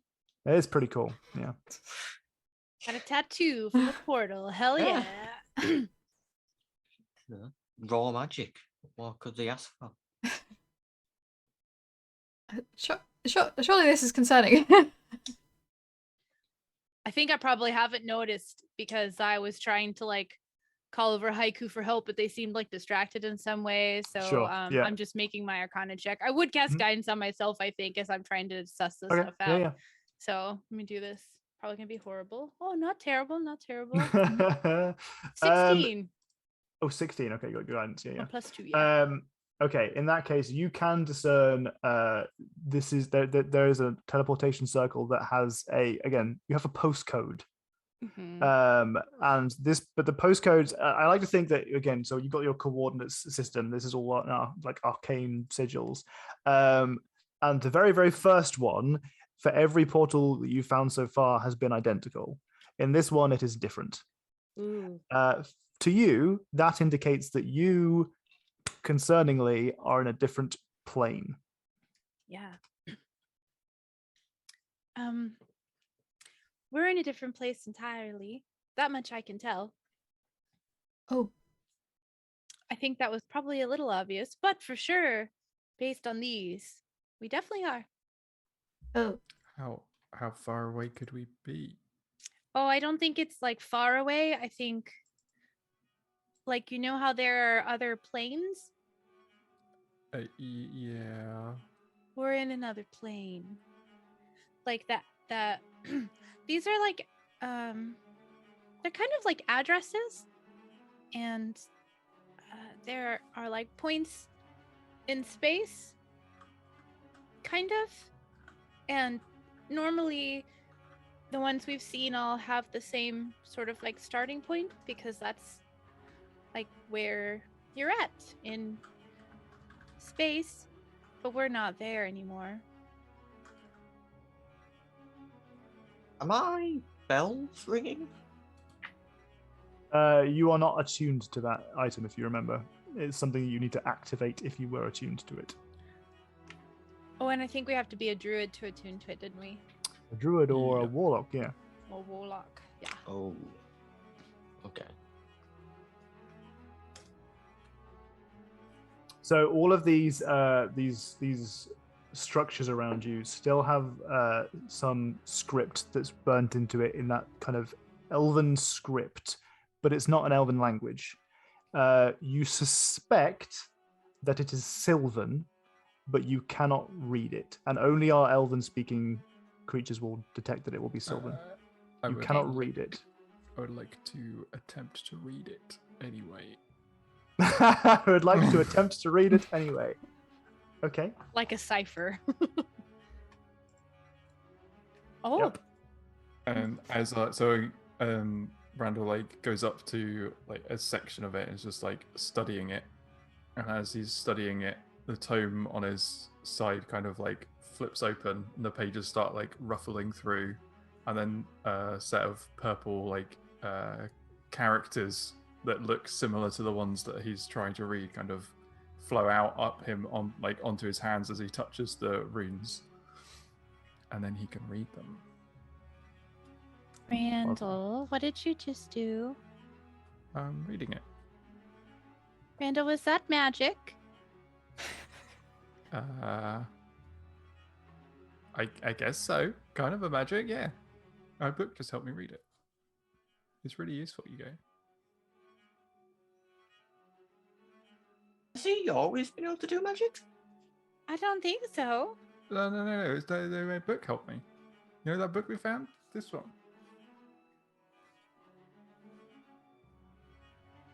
Can I do an Arcana check on the book to see if what I get from the book Do matches you with his need to story? touch the book? Do you need to touch the book to do an Arcana check? Mm-mm. That depends entirely on how thorough you want to be. Are you going to actively stop me from touching the book? Yes. That's Well, fair. I'll do a non-touching Arcane check, Non-touching. if that's okay with Tom. Yeah.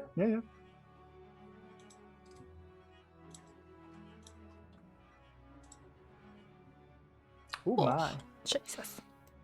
Don't need to touch it. So, I mean, you guys have had a brief overview of this book previously, anyway. Mhm. Mhm. But it's not been even remotely as. It wasn't really the same. It's difficult to make a comparison between the book as it was and the book as it is now. You can recognize that this book certainly contains a significant amount of magical power. There is not anything innately concerning about its contents, and I say that from a sense of you're not touching it or looking in it. So all you're really trying to get from this is it's definitely a magical book. Randall seems to have his faculties. It doesn't look like Randall is possessed in any way or any under any kind of enchantment. It reminds you very much of the Tome of Clear Thought that you were reading. So you relate to, finding a powerful magical tome and being enamored with it. Just be careful with that, Randall. I've had my fair share of books, magical books. It's magic. Well, it flipped Yeah. open when we first found it, so. It doesn't give me a headache. Don't feel grumpy. That's good. Okay.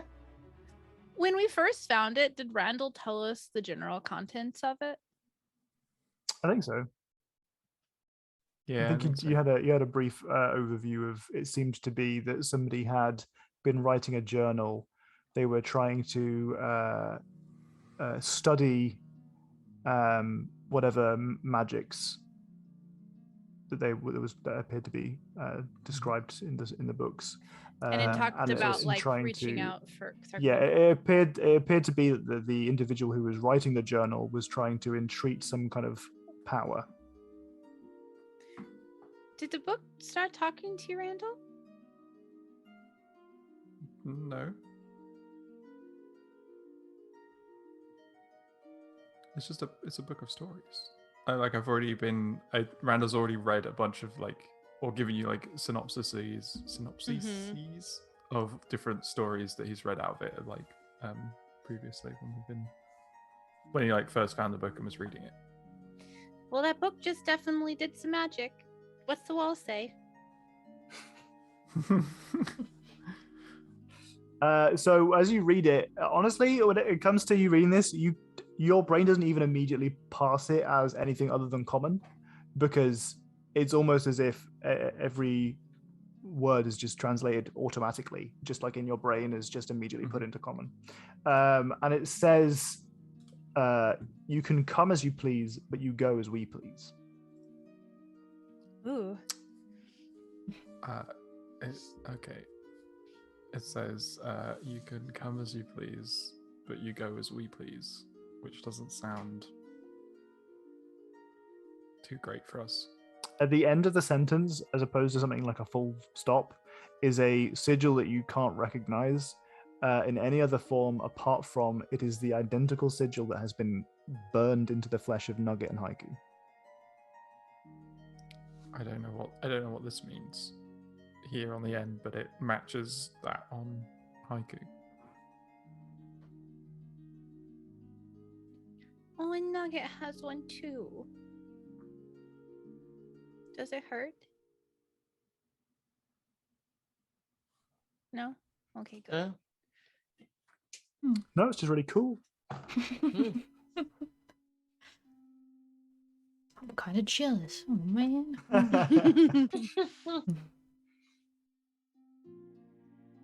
Well, what the fuck do we do now? Well, she said the path would be obvious. And I look around to see an obvious path. One of the 4 directions from this pathway that leads away is the only one that is not blocked by trees, and that is the one to the east. This beautiful map is made by Sepeku, by the way. Yeah, Champeku. Super cool. I love this map. It's very pretty. Is that it? Is that chair? Is it chair? I think there's two of them. Yeah, I know And it's two of them, but okay. is it chair? Is it chair that you pronounce it? Thought it was, but I could be wrong. I mean, it's in the info panels below. If it's chair, then I will try desperately to imprint that into my brain so that I don't forget how to pronounce it. That would make I sense. could be wrong. Regardless. I want to spend at least 1 minute studying this circle, because then I can commit a new sigil sequence to memory. Sure. In doing so, you will avail yourself of the teleportation circle that was the other side of this. That gives me both of them, you mean? Nope. You forget one? Is that what So you reading these sigils doesn't tell you where you are, it tells you where you came from. Oh. Oh. Okay.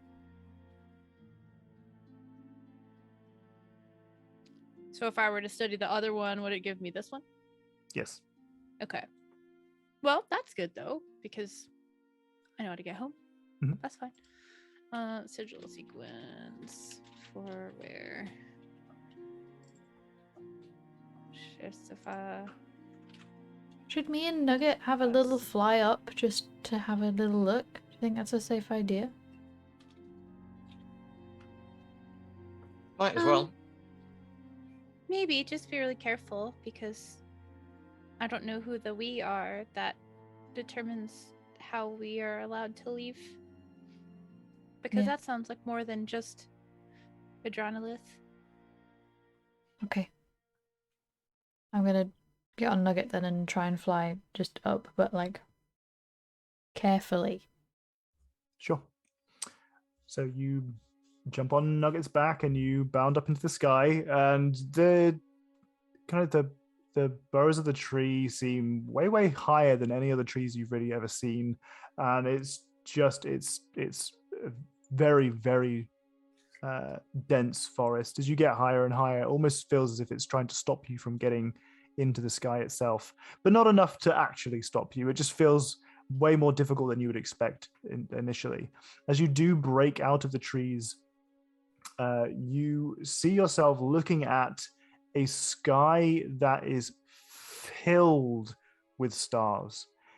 The clouds, though present, are thin and wispy, and through it you can see purple, blue, pink, just any kind of colors you would imagine in the sky. It is enamoring. The sky itself is a purple haze more than anything like a blue sky that you've experienced before, and yet at the same time you can see that it almost feels like it's dusk from from a certain level of atmosphere. Above it is just stars. You can see trees and treetops as far as the eye can see. It is nothing but tree. Shit. Okay. Go back down. It's fucking very pretty up there. The sky is beautiful. You would love it. There's so many stars up there. It's very pretty. Very nice. Ooh. But I could only see trees for like ever, and they were like really tall trees too. It would take me like forever to be able to see above them. So I can only see tree. Oh. What is this place? I feel like Miranda might know a reasonable amount about planes, different planes. Would he? Well, I feel like that's a subject of You get lots an of advantage on your roll. tales. History? I assume history. Yes. Man, you ain't be rolling. Well, I got 109. What are you talking about? Yeah. You get to fail forwards because you've got Yes. Oh, you have a D6 technically as well, so remember Oh, I that. do have a D6. I mean, I'd use it. We're angling towards the end of the session. I'm using my d6 for 15.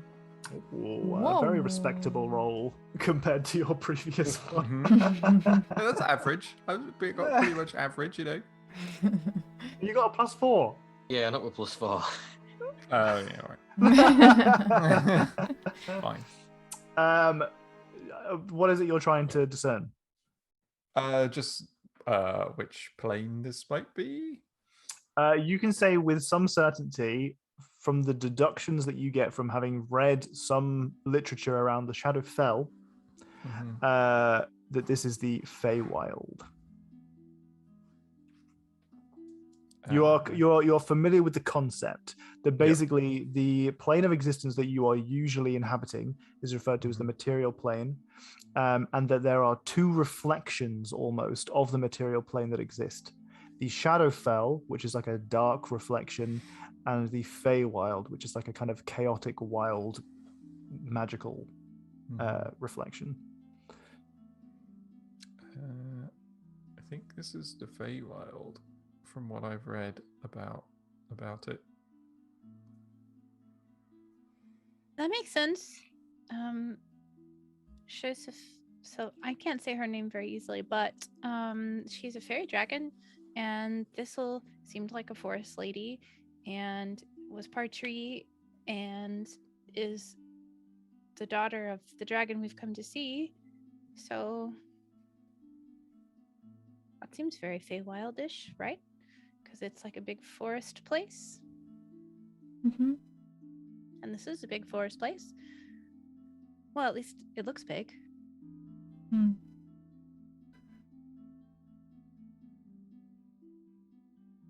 So do we travel east then? If that's the only, I mean, it's the most obvious path, I guess. Yeah. I don't think We can't just stay here. Gotta move somewhere. Okay.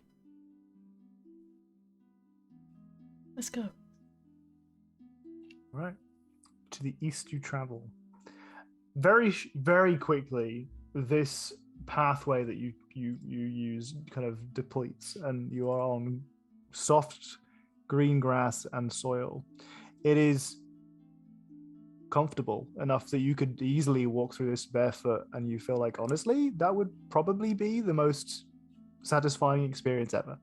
You know, it's funny you say that. I feel like the minute that it faded away to this soft grass, and it was obvious how soft it was, and I like Nerly definitely is gonna like reach down and touch the grass, and I was going to say that she was gonna take her shoes off, and you said that, so now she's definitely like, as they're walking, she's gonna like do a couple of little like hops and like take her shoes off and then catch up really quick for sure. So something that you immediately discerned is different about the Feywild forest and that of the normal material plane forest is that the kind of flora on the ground level is not underneath the forest. You might often find that there is no grass; it's just dirt, tracks, and roots. Whereas here, that doesn't seem to be the case at all. It feels, at least for the immediate proximity, that this is just soft grass, despite the huge trees. Despite the pathway itself isn't super open, you're quite compressed. There are no roots sticking out. There's no dry soil. There's no roots. I said roots already, but they're not in the way. And as you are stepping through this path, all you are kind of thinking about is how green it is. You thought you knew greens. You had no idea just the variety of greens. And we all know that Jenny hates the color. This is the most satisfying array of greens you've ever seen. And that's just the grass. As you look up, you see that almost every break in the trees shows you another meadow that is filled with wildflowers that's just beyond your reach. It feels like every bush that you passed has a new flower that you've never seen before in a color that you couldn't even imagine previously. And as you step through this pathway and you're taking it as you go, you're realizing just how fucking lost you are. You start to turn around in your steps, and even behind you now, it feels like the trees have closed in on you. It is a little bit claustrophobic, but at the same time, incredible. it's a very bizarre experience, and maybe each of your characters are experiencing that differently. Maybe some of you are kind of just lost in the bewilderment of how incredible this is. Some of you are feeling like, oh fuck, this is terrible, this is very bad. But as you travel on, the trees do seem to open up a little bit. As they open up, you can see that there's one giant tree that has a much thicker width to it, and you step towards it, but as you do so, you kind of dodging in between smaller trees, and for the first time, the grass does seem to deplete somewhat. The ground underneath is still soft. It seems to be soil rather than compacted dirt, but you may be a little bit more careful about where you step.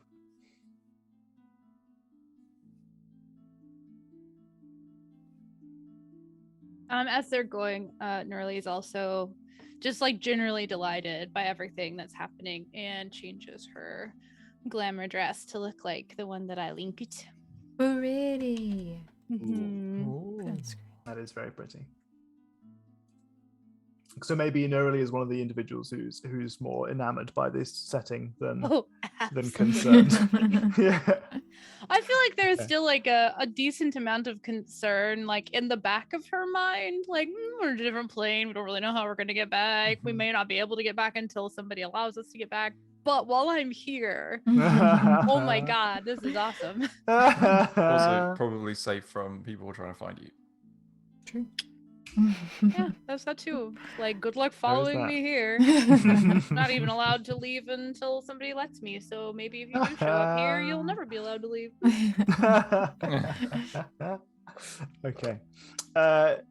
As you are, before we move on, how's the rest of our party feeling about this current scenario?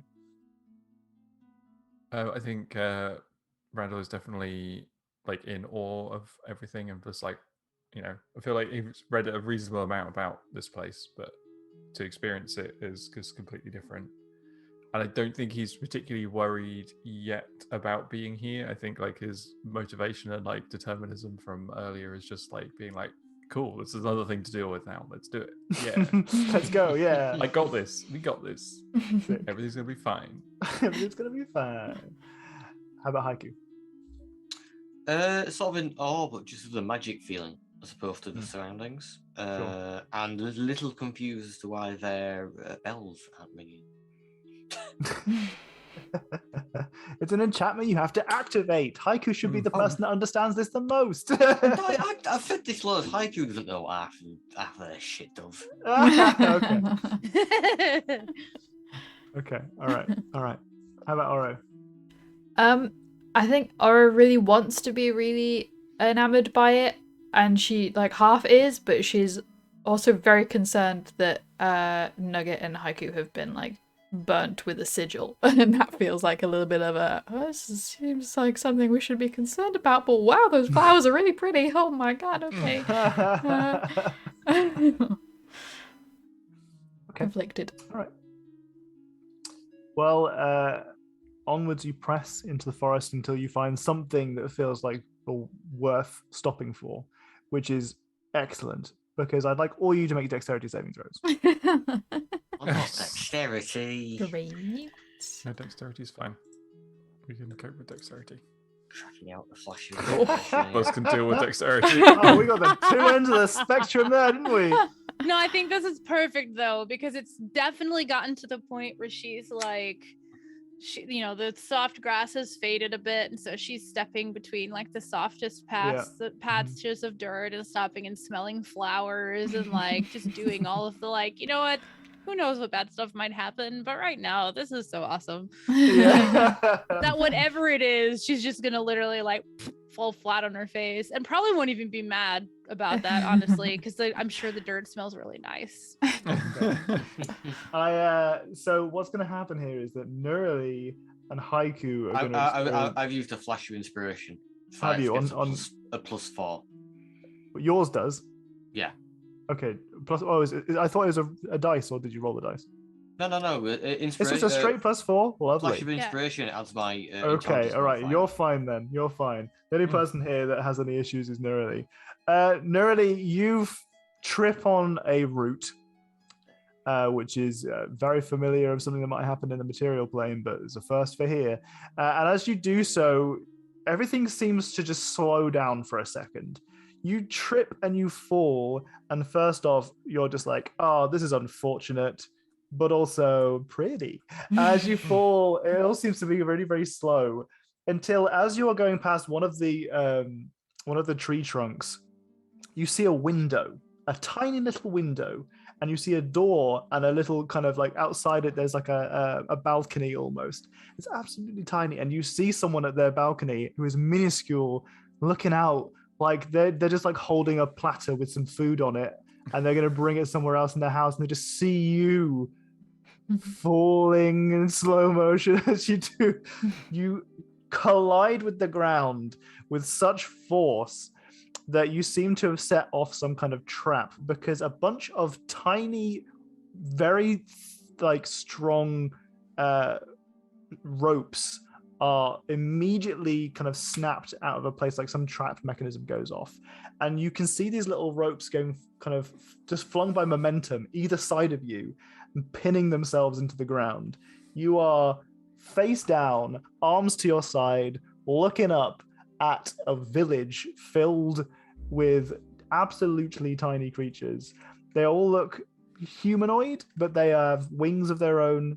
They are absolutely tiny, and they are extremely pissed off that you have just annihilated their marketplace, because you are now face to face with a very grumpy looking old man who has a bandolier of small potions along him, and he is pulling a stall of potions along behind him, who looks you dead in the eye. Well, And that's where we're going to end our session. Oh, oh my god, the Gulliver's Travel vibes are so strong and I love it. Okay, well, that's where we're going to end our session today. We had a lot of lore bombs dropped. We had all sorts of shit happen today, along with the wonderful revelation that Randall has somehow picked up some magical abilities. Ooh. As well as Searshifa being the ex-girlfriend of Idranolith, who is the partner of Caspian Kinshire, who fathered Thistle. Wow. And This who is getting probably complicated. Caspian was like a homewrecker in that Yeah. sense. God, I've Caspian. literally written down, by the way, Randall is sus in my diary. Randall is Uh, Why Randall? sudden magic out of nowhere is usually All right. you know. That's Yeah. suspicious. Well, that being said, we're going to end our session there for today. Good games, everyone. Okay. Literally 20 minutes before the game started, I had this idea to whisk you away to the Feywild. I'm so glad you went with that. Yeah, I'm very glad too, because I think it worked out pretty well. Put me in the Feywild anytime. I'm fine with it. You guys see the inevitable betrayal of Searshifa? Because your sudden but inevitable betrayal. Was it a betrayal? I feel like she still sent us where she said she was going to send us. No, she definitely didn't. Yeah, Not even remotely. Nerly hasn't picked up on that. Okay, right. Nerly hasn't picked up on it. Okay, very happy with that. No. She said she was going to send you somewhere nearer the Dragon Cave, which is on the material plane. She purposefully Ooh. sent you here because you're related to Caspian, who she doesn't like. Oh. Katie also This is- didn't pick up. This is a Yes, revenge teleportation. She's teleported you to the Feywild out of spite. Because that's what the Feywild is all about. I knew I should have What a collected Feywild. it. I knew it. The Feywild is all about wonders but also spooky, whimsy and kind of bitterness. Spooky whimsy is definitely a Spooky good way to describe the Feywild. Spooky whimsy. I'm glad there wasn't a single insight check. Oh, I did say insight check, but you didn't But you follow up on you it. didn't roll so the dice, so I was happy with that.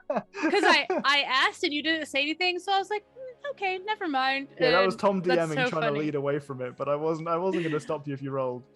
Right, GG's everyone. That's so funny. Bit I of a feel like short one Nerly. today. probably would have stopped and been like, but then would probably have been like, those wings are so pretty. Yeah, right. to me, it made perfect sense for Nerly to not even remotely suspect beyond like an initial maybe. But Yeah, I feel like the experiences that she's had recently have definitely made her a little bit less. They've made her more aware, but this was just right within the like sort of thing that could distract her. That's her blind spot. And Katie, yeah.